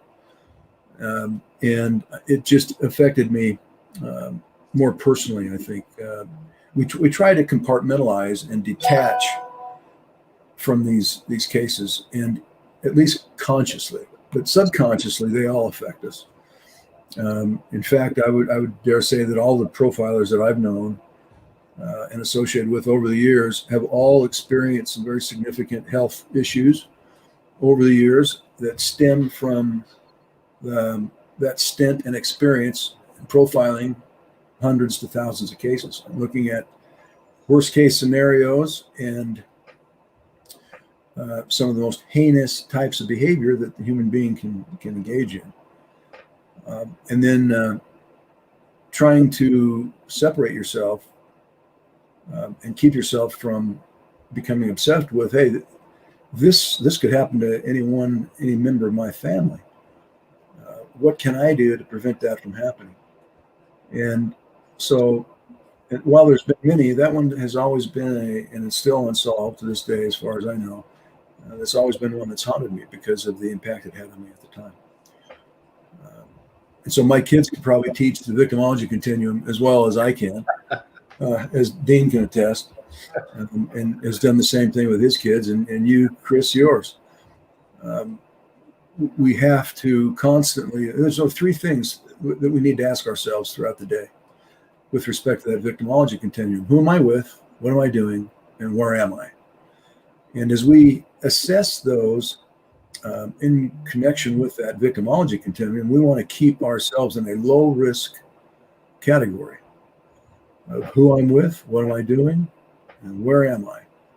And if I'm not in the low risk status, then I need to take immediate action to make changes to put myself in that low risk status, regardless of the impact or effect that may have socially, in terms of social compatibility that you may have to engage in, or incompatibility to engage in order to keep yourself at that risk level, low risk. I mean, it's possible anything can happen to any of us, but we have to control what we can control. And I think, anyway, it has an impact on us, and it affects our health, and certainly the way in which we look at humanity. And, Greg, talk for just a second too, because you always talk about that kind of inner voice that sometimes I think that's a good point that could be made here as well. Yeah, so often we discredit what we refer to as the sixth sense, inner voice. People may call it use terminology that's more religious in nature. Regardless of what it is, we know what intuition is, a gut instinct, etc. And so often we discredit that. But I think to the degree that we listen to that voice, the more effective we can apply these principles and teach our loved ones and people that we care about what we can do to maintain a level of protection for ourselves and to stay down there on that low risk category. When we get a sense, we can walk into an environment and get an impression that we're not comfortable for whatever reason. We don't have to stay there very long to try to logically and methodically explain why I don't feel comfortable. The point is, you don't feel comfortable. And I think we need to be more responsive to those feelings and react to them, regardless of how somebody may take it. And we don't have to rudely exit ourselves. But if you're not feeling comfortable with the individual you're with, or the environment that you're in, or the activities that you're involved in, get out. It's only ourselves. We're the ones responsible for our own safety. We can't look to others to do that, other than in these circumstances with these very vulnerable children. So I think we need to be very, very in tune to that and responsive to that extra gift I think all human beings have. Yeah, no, well said. And thank you, Maureen. This is a great comment. Meaning I'm not disparaging what I'm saying about mom. Okay. And I get the fact that, she's in a bad place right now. I totally get that. Okay. And, I don't know if a lot of people know, but I'll share it with everybody. I lost a son, as you guys know, and it's been 18 years since he died. He was 20 years old. So I've been in that pain point where those parents are today. And now I don't understand what they're going through because they're different circumstances. But I know what it's like to lose hope for a day, for a month, and 18 years now. I mean, my son would be, 38 years old today. Okay. Now, when I see parents like this, I get the fact that, where they're at. I don't understand being under the influence and going on national TV. Just like I'm not sitting here under the influence talking about my son. Okay. That's I guess the point where I come from. Okay. My perspective on that. And because at some point that has to be measured into the totality of the circumstances. And correct me if I'm wrong, Greg. I mean, if the parents are being interviewed by the PD and they're self-medicating and or being medicated by a doctor, the first thing the investigator is going to say is, we can't talk to you right now until you have nothing on board. Okay. And so go ahead. No, you're absolutely accurate, because whatever the influence is, or whatever the agent is that's causing the influence, whether it be alcohol or prescription drugs, when we have the opportunity to interview family members under a situation like this, we want them to be as absolutely clear-minded as possible. Yeah. Because we're seeking details that we have to rely on.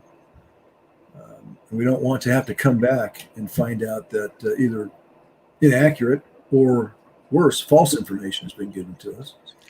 Exactly. So we don't often have the opportunity to talk to them only one time. And if that one time they're in a condition that they can't provide that information, sometimes we can't get back to them to correct it. Yeah, and what would be ideal is, you know, I love this one. Patsy Ramsey was medicated on TV. Yeah, she was, and she's still being criticized for it today. Yeah. You know, that's my point. And thank you, Trixie, for bringing that up. Okay. Now, I'm not saying that's a bad thing. Again, I'm saying if you're putting yourself in front of the national or the world, okay, that is not the way to do it when your child's injured, missing, or hurt. You have to be cognitive of what you're saying and why you're saying, because that's how rumors, speculation, all the other stuff just kind of falls into those gaps. And it makes an investigator's job 10 times harder, because you have to sort through all of that other rabbit hole stuff, and it just weighs things down. But the person who's the most important person here in this particular case is Summer. Yeah. And so that cannot be left out. That cannot be left out here. So I love everybody in our chat, our members here. We have some of the greatest people, and each of you, I cannot thank you enough for everything, you know, your ideas, your thoughts, and putting stuff like that up is really important. It's really important for all of us to keep focused here on Summer, but at the same time, the parents have to help. They have to help themselves. Go ahead, Dean. One of the things that I think maybe would help people as well on all of these pieces is that, you know, it's like you've got this scale and all of these are grains of sand. I mean, they're getting poured on there. It's not like it's one piece. It's not like it's a bulk piece. And we look at all in totality. And so the other thing that's happening, and I think this is what you see law enforcement doing, because my heart goes out to these guys, because, you know, we spend a lot of time talking to investigators as well. And by and large, you know, these are family guys. They're guys that are given 110% in their career. And so everything that comes in, even the rumors, the theories, all those things, they're like grains of sand that keep going on the scale. So they're having to pick that up. And as Greg talked about earlier, we're having to, you know, we want to believe everything. We want to put it there, but we have to verify everything. So some grains, we leave them there and say, you know what? And over time, that ends up weighing the scale to one direction or another. But each one of those has to be looked at individually. And I think what I see a lot of times happens is that, and the public in particular, one or two grains of sand are put out there, and they may be accurate, but they're not the silver bullet that's going to take this thing over the top. But people overweight it, and so, you know, we're trying to kind of look at it and be very honest with those types of things as we're evaluating it and validating things. So, but my hat goes off to them, because there's a ton of stuff that's got to be verified. I mean, we've seen cases before where people always wants to, you know, they focus on one individual, but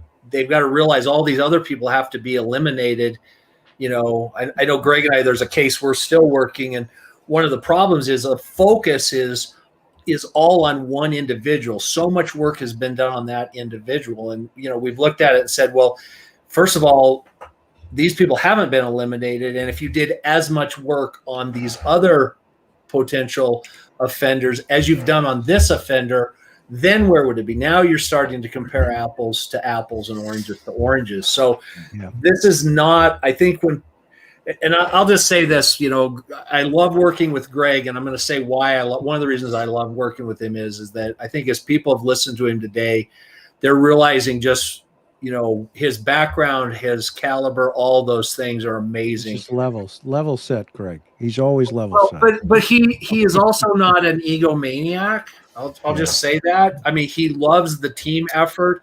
It's, we bring this together, everybody. And even when I've said in meetings, and Greg's been dead on, and he said, let's get these experts in, let's talk to them. We're not going to run out there with this position until we've really verified it and done that. And so it's that collaborative work that happens. The funnest thing we do, I think, in the foundation for me is when we bring the teams together and review a case, because I always, I've walked away from every one of them. And I've told Greg this a million times. I said that for me is the most fun for two main reasons. One, because we're with so many various types of experts. It's not listening to one person, but it's watching these ideas. And then it's kind of that popcorn moment, I call it, when all of a sudden people's brains start kind of going off with all these ideas, and it's collectively what they create, to me, is so amazing. And number two is I've never walked away from one where I haven't just learned so much. It's just, I try to be a sponge and all those things. So, I think what people have seen a little bit of today is that Greg continues to constantly bring multiple people. You've sat in on them. I mean, how many times have we sat down and had multiple people, and not just experts from one area, but multiple experts in the same area, but then a group of people. And that's really the synergy, I think, that you start seeing happening in these cases. Yeah. So well said for sure. Greg or Coop, this one's yours. Mandy, sure. How exaggerated are the examples of profilers on television? Yeah, who plays a profiler? How about on YouTube? And then can you really tell race, class, occupation, and mental issues from a crime scene? Yeah. Boy. Wow. Tell us about the plane you guys get to fly around in too. Yeah. Tell us about all that. Yeah. I always like to say that it's a little bit different in reality, in that it generally takes longer than an hour to an hour and a half to solve one of these cases. And I've yet to be picked up and traveled anywhere in a private jet. That's awesome. With that, can we tell race? Yes. Now, this is kind of interesting. Typically, race is based upon statistics. And generally, what we've found is that most of these crimes are intraracial. And consequently, we will look at a crime, and unless something suggests otherwise to us, we will typically go with the intraracial aspect of the race of the offender as being the same as the race of the victim. Now, is that always the case? No, we know of cases that it's not the case. As an example, the Dillan Vetter case out of San Antonio, Texas, many years ago. Roy Hazelwood was the profiler, and I think Jim Wright went with him on that. Jim, at the time, was new to one of the younger profilers at the time, and they went out there on site, and it was a sexual homicide. She happened to be a clerk there in the local San Antonio FBI office. And Roy came into the crime scene, and as he explained it to us, had what he referred to as a threshold diagnosis, and which is what? It's a condensed assimilation of years of experience training, education, even intuition, intense intuition based upon those years of experience and thousands of cases that he looked at over the years. But she was happened to be white, but his profile suggested to him he believed that the offender was black, and in fact, that's exactly what it turned out to be. So those things can happen. Class, and what was the last thing she asked? Was it age or? Anyway, yes. Yeah. Is that what it was? Anyway, yes, there are very specific things that we get into as we profile the case, and it's based upon our experience. It's based upon the behaviors that we see. It's based upon that victimology. The more we know about the victim, the more we understand who the offender is and why that victim may have been selected, why the offender utilized a certain method to approach that victim, why was a certain weapon used, why a certain type of approach may have been used. So yes, we get very, very specific, even the type of car, because we're looking for personality traits and characteristics may determined through, there are about 4 basic types of rapist typologies. And one particular type is one that's very flamboyant, kind of a Rambo style approach, very egotistical. And so what type of personality, what kind of car would that individual drive? Well, most likely it's not going to be a VW Bug, but it's going to be somebody that's consistent with that particular type of personality, which could range from a sports car to a truck, for example. And the other question, Coop, was occupation. Can you tell occupation? Yes. Let's say, for example, that in the Dennis Rader case, BTK case, where there were certain specific knots that had been used, and the approach that was used to get into the residence of the Otero family, that he cut the telephone line. He had to use an approach that presented the least amount of risk in the terms of the perception of the family until he was able to get inside. So what kind of role would he have presented himself as to reduce that level of concern or potential threat? He's trying to minimize any perception of threat by that family.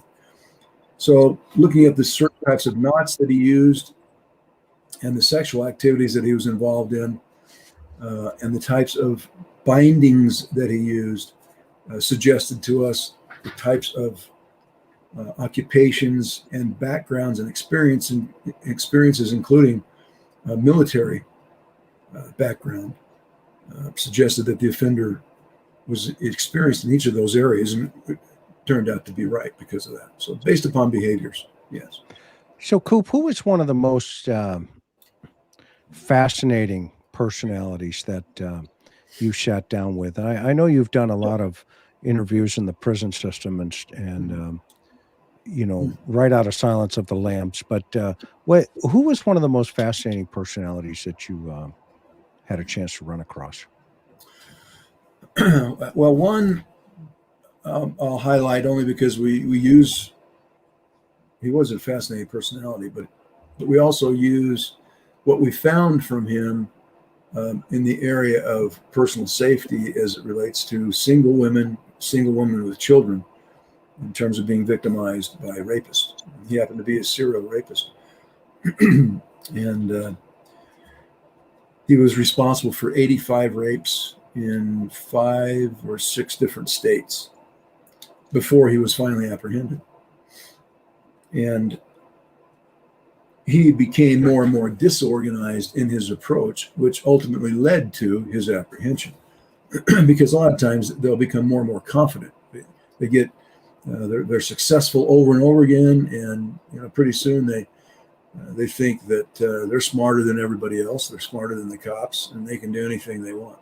But eventually, it turns to their disadvantage. Anyway, out of 85 rapes, one of the things that we found out about this individual, we asked him, look, you've been successful this amount of times in terms of the commission of your crimes without being identified. What contributed to your ability, to your success, in terms of gaining access to the residence, and access, therefore, to the victim? Well, the response was really kind of astounding to us. And he said that of all of those 85 rapes, every one of them had either an unlocked door or an unlocked window. Now, that's alarming. So I said to him, so out of those 85 rapes, you're telling me that you never came across a locked door or window? Oh, yeah. Yeah, I came across a lot of them, but I wasn't interested in going in those. It was too easy to go in these others. So he bypassed them. Yep. Absolutely bypassed them. Absolutely. And he typically wanted to select single females or single females with children, because he would use children as the leverage to subdue the victim and to get her to comply and submit. Another thing we found out about him, so we asked the question, what can these women do? What can these victims do in order to reduce their risk level and potential victimization from the outside of that residence? And he said, put a pair of boots, construction boots or army boots that look like they've been used, put them out there on that front doorstep. So it looks like somebody, not just anybody's inside that house, but somebody that can take care of themselves and take care of, in terms of his perception of potential risk and threat to himself as to being successful. Anytime he saw some manifestation or characterization of a male that lived in that home, particularly a male that knew how to take care of themselves, he would just walk on. Interesting. And so now the swing of that pendulum, without getting into graphic details, obviously, but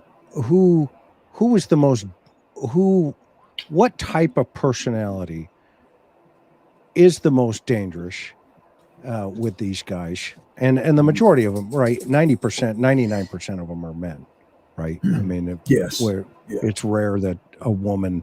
I mean, there are a couple of women that have been serial killers, and we all know about them. But but 99% of these guys, who is, that one swing personality, and help our viewers understand.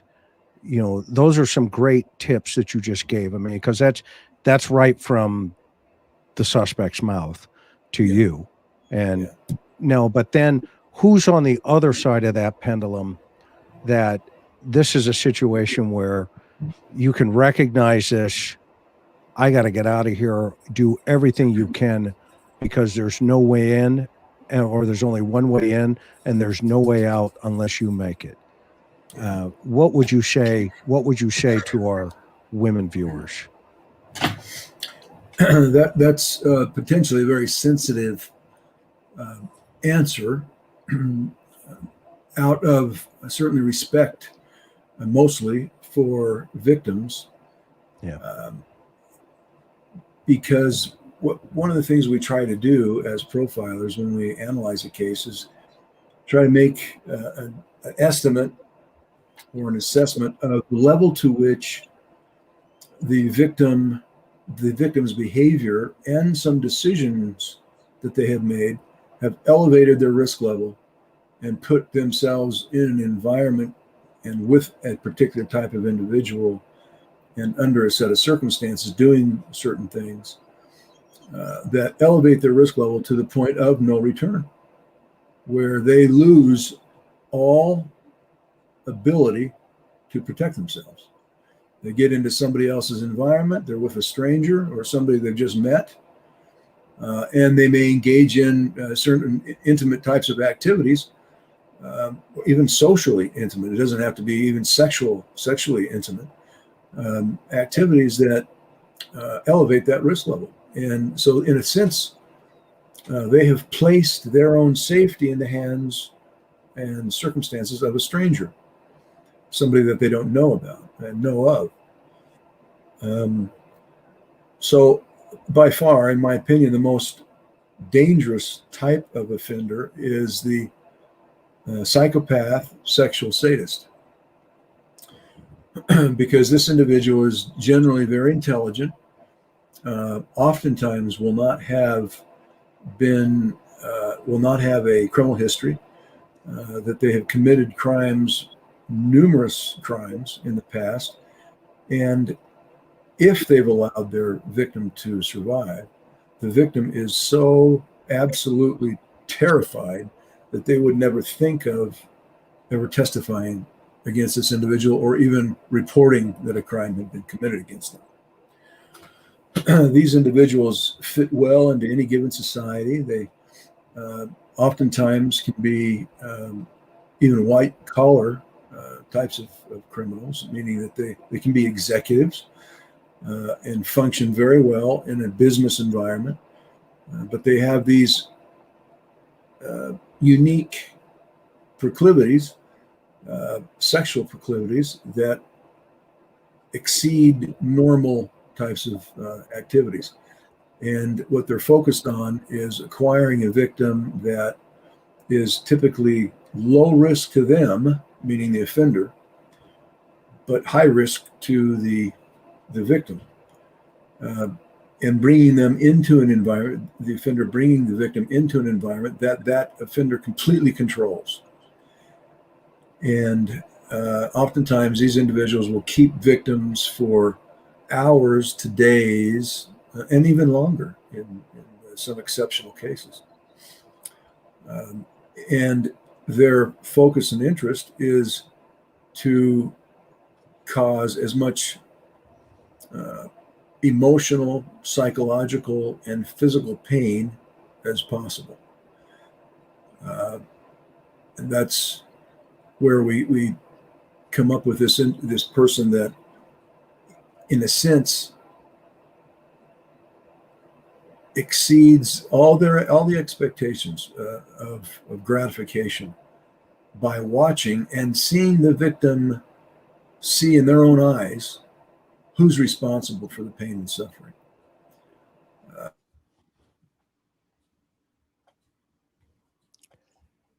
We just lost him for a second again. Through the suffering of another human being. Yeah, so whoops, he'll be right back. Just to kind of dovetail into where he's going here. They are they're chameleon personalities, right, Dean? I mean, Yeah. they're the guys that they have an online persona, and all of a sudden, they're in the house and you realize, oh my gosh, I've just made a huge mistake. And so I want to have Greg, and then we're kind of, here he comes. He's coming back. We got to do something about this internet program. Hey, you had to go to space, and I'm glad you're back. Welcome back. Did you get the last statement? No, say it one more time. Only that the ultimate achievement of satisfaction for this particular type of individual is through the pain and suffering of another human being, and that they are the cause of it. I mean, and when you did drop off, I said to Dean, just to kind of dovetail into that talk a little bit about the chameleon personality and why these online internet personas are so dangerous. Yeah. Particularly online, because they can present themselves as anybody they want to. And they have that secret, that private and public life, but here they have an opportunity to create an image to another person who's very vulnerable, potentially very vulnerable and trusting. And they can present the kind of personality that will win the mind, at least to begin with, the mind of a particular vulnerable potential victim. So the danger, of course, is we don't know who it is we're dealing with, meaning the recipient, the one that you engage in and interact with on the internet. All you see is that public image that they're portraying.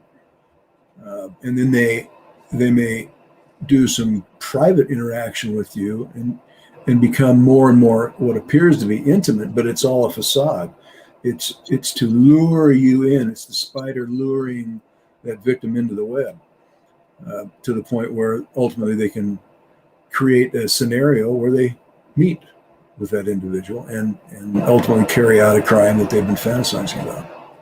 You know, Greg, one of the things you always talk about is the this concept of a predator being like a hunter, right? And a hunter goes out, studies. You know, good hunters will go out and spend a lot of time, you know, in environments trying to figure out where their prey is going to be and all of that long before they'll actually take an animal. And I think one of the things that people don't realize today in this culture that we're in is that so many people put so much out on the social media about themselves, their likes, their dislikes. So these guys will go out and, I mean, they can get out onto social media and figure out a ton of things.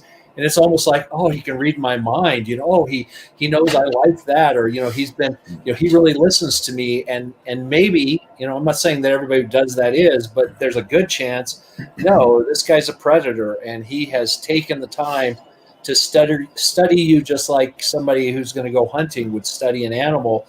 And this is all to lay a trap to be able to get you in that. And I think back to one of the questions you asked earlier, because I get asked this a lot, you know, what can I do to prevent getting myself into a situation? And I think talking about it in the line of that progressive, that people get progressively worse or can move towards that. If you have a relationship with somebody who starts controlling and dominating your life, you know, and a lot of times people just go, well, this isn't too bad, it's just in this area, but it just continues to expand into multiple areas.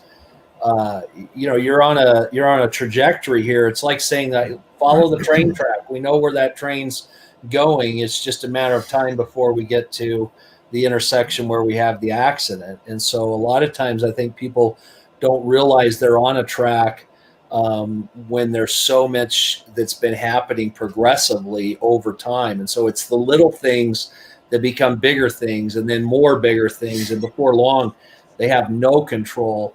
And now we're to the dominance, power, and control. Somebody else is controlling every aspect of their life. Yeah.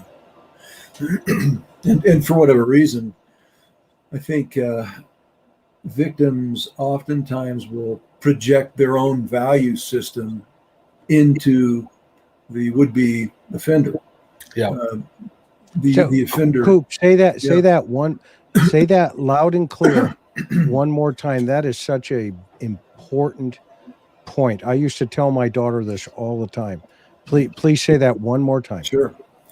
Yeah, that victims often will project their value system into the offender, meaning that they're presuming all the good things immediately, and just presuming and assuming that this offender has their own value system, that they have no interest in hurting them because they wouldn't want to hurt anybody. And I think that's one of the biggest mistakes we all make in our trusting of people. We make this presumption that simply because we are trustworthy, we would never want to hurt somebody. We would never want to steal from somebody. Well, guess what? Not everybody's like that. And bless your heart for being like that. But criminals utilize those and see that as vulnerabilities to potential victims. They see those strengths, not as strengths, but as weaknesses, because they can present themselves in this image that makes the victim even more vulnerable and accepted. Yeah, it's almost like they set the trap and then they look for the bait that's within the trap for the victim. You know, that meaning within the victim's personality, they take advantage of that, and they're charming. They're Absolutely. You know, they're chameleons, right? I mean, I've sat, you know, watched you teach many times, and you talk about that chameleon personality. You know, so one of the ways I used to teach my daughter is I told her, you know, you need to ask this guy, tell me about your life. Okay. not, tell me a little bit about you. Why is that significant, and how can our viewers utilize that, and why it potentially could help them? Sure. And tell me about your mother. Yeah. Oh, yes. That's I want there you go. to know about what's the worst and best experience you had with your mom, and then your father, because we are, like it or not, all offenders have a background, and criminals, while they choose to do what they do, their personality is developed over time, and they have opinions, and typically opinions of people and relationships, and particularly those very close relationships, which are with mother and father. And so often we find with serial offenders or violent offenders that those relationships have been very negative that they've had with their parents, especially males with mothers. There's been something that has chipped away over the years, and oftentimes when they select a victim, they're selecting substitute victims that psychologically they're victimizing their mother or some other significant female in their life that they. So they're transferring their Absolutely. anger into. Go ahead. Yeah, no, you're right. Proceed. Absolutely. Even, would you say, Greg, even pets, animals, how they would treat, you can see how they'll treat pets or animals a lot of times, We call that homicidal triad, but it's also consistent with violent criminals. And that oftentimes these individuals engage in destruction of private property through arson, cruelty to animals, and what was identified many years ago as enuresis or bedwetting. Yeah. And you can look at and try to understand, well, why this, why that? All kids wet the bed, and we're not talking about those kids. We're talking about particularly those kids that may have an issue with enuresis that also engage in arson and cruelty to animals. And if you have all three of those things occurring, or at least two of them, it should create at least some questions and some red flags in your mind. Yeah, this is a good one. How they treat animals, right? I mean, cruelty to animals, that's one of the homicidal triads. Yeah. Break those three down a little bit more, Greg. I think that's important for folks to understand as well. I mean, you just talked about bedwetting, but talk about the other two. Yeah. In terms of the treatment of animals, cruelty to animals, animals represent something from our perspective of a vulnerable potential victim. They're weak comparatively, and in the eyes of the abuser, and they can easily dominate and control the animal. And the animal can be a substitute victim of who they would like to be causing grief to, or they may just be curious. They may be just experimenting to see the reaction, the response. And they'll do anything from neglect to extreme violent abuse, up to including setting animals on fire or killing them, and all even up to the point of keeping them and cutting them up. So it's very strange to us who are animal lovers. It's hard for us to appreciate that, of course. In fact, it's very disturbing for us. We can't imagine. But for a criminal personality, for these individuals who have engaged in those kinds of activities, and we're not suggesting that all criminals have done this, but when you see that triad, or at least two of those activities together, it creates red flags and something that should be looked into.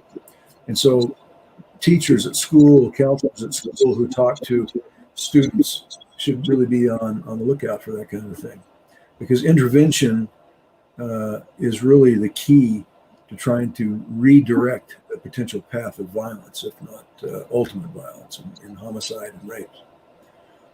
Yeah, there's right now the Secret Service just did a study on school shooters, and and you know, as you guys know, I mean, and recently they talked about leakage and how, you know, these guys are putting manifestos out there, but before they even put the total manifesto out there, they're leaking, you know, through the internet, you know, through social media, that kind of stuff, hints. And the study came out, and the doctor who ran the study, their assessment was, if people would just pay more attention to some of this leakage, i.e., you know, I hate this kid, don't go to school at, you know, 3:00 in a week from now, right? Yeah. Those are pre-incident indicators, as we know. And what you're talking about is this homicidal triad that you've studied and taught for years, 40 plus years now. That is a form of leakage. Sure. In relationship to the criminal personality. Would that be an accurate assessment? Yeah, absolutely. Those are things that often occur in more of the private and sometimes, oftentimes, secret setting. That they will do these things in secret because they recognize that it's going to attract attention. But so often, parents, other brothers and sisters are aware that a sibling may be engaging in that kind of activity. And certainly when we talk about enuresis, it's not enuresis by itself. Please don't misunderstand. We've all been there, right? We all eventually overcame it, either by growing out of it or taking medication. Sometimes it's a biological issue, and medication is required in order to move beyond that. But when you find those things in conjunction with cruelty to animals and fire setting, it brings together a formula for some real serious and potentially dangerous individuals. Yeah, to your point, Chris, I think that if people can think about it, it's like connecting all the dots. And I think when you look at these cases after the fact, you're able to go back and say, wow, you know, all these dots, if we'd have connected them back here, we probably would have figured out, we would have seen this coming. And so part of this is identifying what kind of dots there are we're looking for. And so when we see dots, we're starting to look around and say, well, are there other dots? Are other people seeing dots? Because if you get those clusters, then all of a sudden you begin to realize, wow, we need to really address this. So fascinating, Dean. So then I have a question. If with the advent of the internet, Coop and Dean, with Coop, your experience, and by the way, if you've just joined us, you missed a great program, because I've got Greg Cooper over here who ran the behavior science unit for a while. He is also one of the directors, if I remember right, Coop, and correct, keep me on the straight and narrow here, for the VICAP. You did a lot of the research and put the VICAP program pretty much in the container and put it together. Would that be an accurate assessment, or work with the team? I wish I could take credit for all that, Chris. Okay. But I was a supervisor. I was a program manager for VICAP before I supervised the profiling unit. After I had the opportunity to testify against the serial killer, they made some changes there within the VICAP administration, and I was assigned as the VICAP program manager for. I did that. At the same time, I was profiling. At the same time, I was instructing at the National Academy. At the same time, I was running the profiling unit. Well, as that old saying goes, how many jobs did you have, man? Yeah, they got a good deal. Got a good deal on that one. So if you are just joining us, you got to go back and watch the replay, because Dean Jackson down below, I know Dean and we had a conversation before this even started tonight. We wanted Coop to do 90% of this talking tonight and educating us and educating you as an audience. We are so grateful that you're here with us. And trust me, we've been friends all three of us have been friends for a very long time. And if you have not had a chance to get over to the Cold Case Foundation, they have a fascinating podcast that they do. And a lot of the information that you won't hear here, you can hear over there on their podcast. So you guys put it out weekly, right? I mean, Well, pretty much. We've got 4 different podcasts that we do on actually at coldcase.live. So, as well as articles and stuff. So, yeah. And it's like $3 a month or whatever it is. And it supports the foundation, and they get an opportunity to get some insight that, quite frankly, you just don't get, and I'm still hoping that John's going to come over with us, Coop, if you can talk him into it again, and then give folks the opportunity, hopefully, to chat it up with him. Well, I think the one thing I would just say, I'll approach him. Yeah, I know. One thing I would just say about the support of the foundation, we offer all of our services for at no cost to families and to law enforcement. And so what I always tell people when they ask me is, I said, when they donate to or subscribe to .live, they're helping us be able to provide that service. And then we give them these extra benefits. So we're actually provided. So we've really tried to look at it as a way to support the foundation, but then we give them all of these things as kind of a thank you for being willing to support us. And it's pretty amazing. I think one of the fun jobs I have is to sit down with families and say, yes, we'll take this case and we're going to do it. And they'll go, and inevitably I get this question. So, okay, well, I'm really excited, so how much is this going to cost? And when I say, you know what, we have donors, we have people that help us, and this isn't going to cost you a thing. And I've had people just start crying. They said, I can't believe that you guys would do this. So it's pretty amazing what we're able to do with it. And if anybody needs to know where that's at, the links are below in the description of my channel here, or in the upper right-hand corner of my channel. It says Cold Case Foundation. Just click on that, and it will take you over there. And and I get this all the time, guys. I have family send me emails and stuff about how a case gets looked at, etc. And I tell them one of two things. One, the law enforcement agency can reach out to you guys, i.e. the foundation, or two, then the family can reach out and fill out. There's an application form. It's not an application. It's just details of the problem. Yep. And that potentially could go before a panel of analysts who would then present it to you guys in a case briefing. And then you guys make a decision on assigning that out. That's pretty much how it works. Am I accurate there? Yep. Okay. Yeah, I think that the big barrier, a lot of people ask me, well, where's the big hang up? The big barrier is access to the information we need to be able to do it. So, and we've worked with families. I've had situations where families have contacted us and we've worked with them for months, and it's taken time to build those relationships with law enforcement. And then they come on board. So it's been great. But right now we're getting majority of our cases are coming now from law enforcement agencies, prosecutors' offices. We always make it clear we don't take cases. We come alongside and provide resources to the jurisdiction that's in charge of it to help these cases move along. And we want to be a part of the solution and part of helping them solve it. But we also don't solve the cases on our own either. We see this as a real team sport. So. Absolutely. And this is one of the things I love about the foundation. And we've worked a lot of high profile stuff behind the scenes.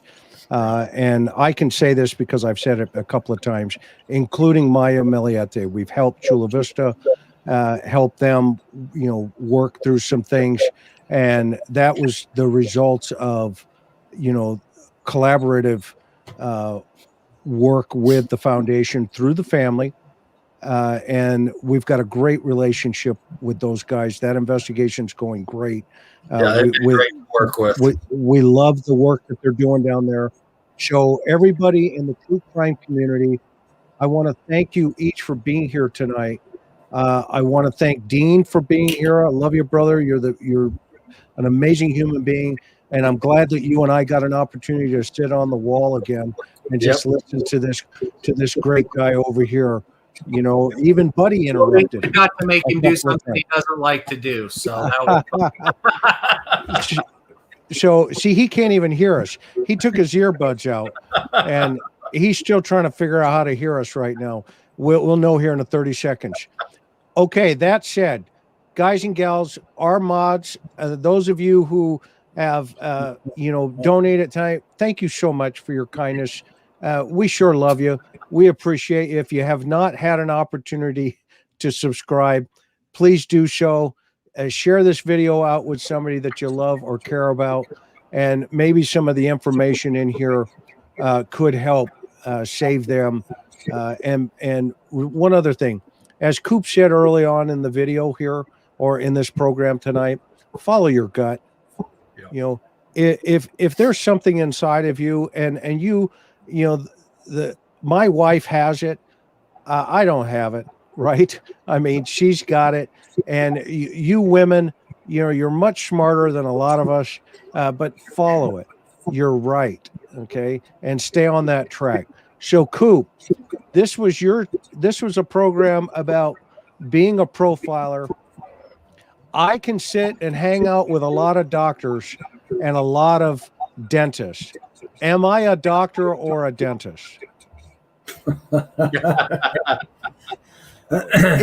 If I hung out with Greg Cooper for all these years, I want to go on the record and tell people I am not a profiler.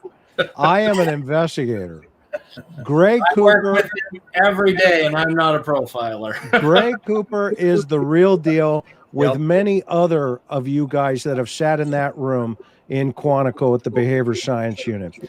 I just want to tell you how grateful I am for our friendship, buddy. And I know that you have helped thousands of people behind the scenes. And I'm grateful that you you trusted Dean and I to put you out front tonight.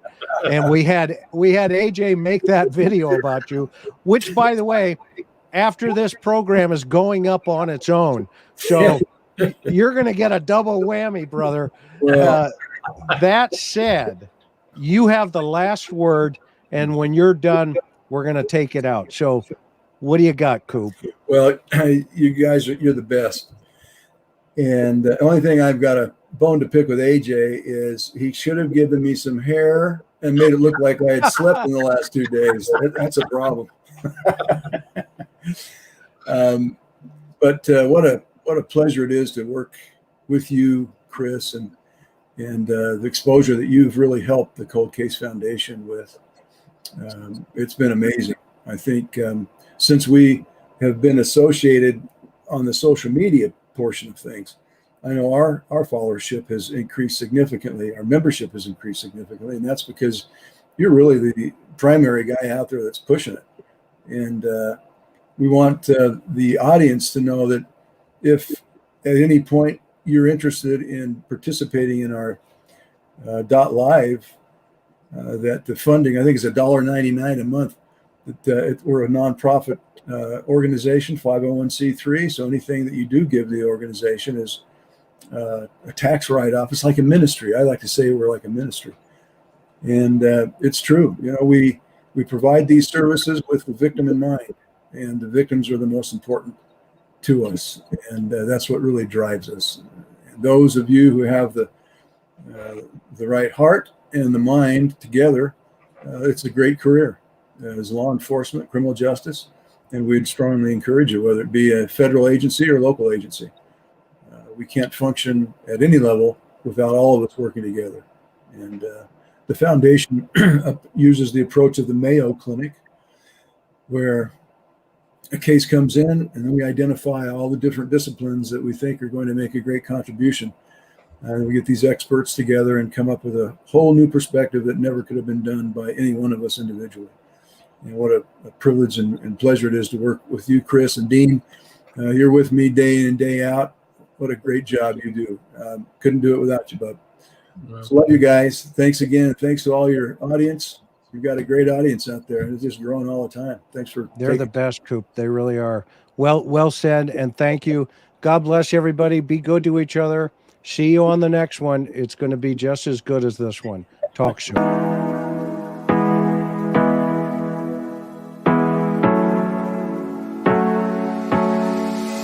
Hard working every day. I'm stressed out 24/7, babe. No timeouts. Wish we could fly away. You and I go to our favorite place. Oh yeah. Make special memories together. I'll be your company now and forever. I say we fly away. You and me go to our favorite place. Feeling the sun on my face in Hawaii. With you, Hawaii. With you, Hawaii. With you, Hawaii. I need a summer breeze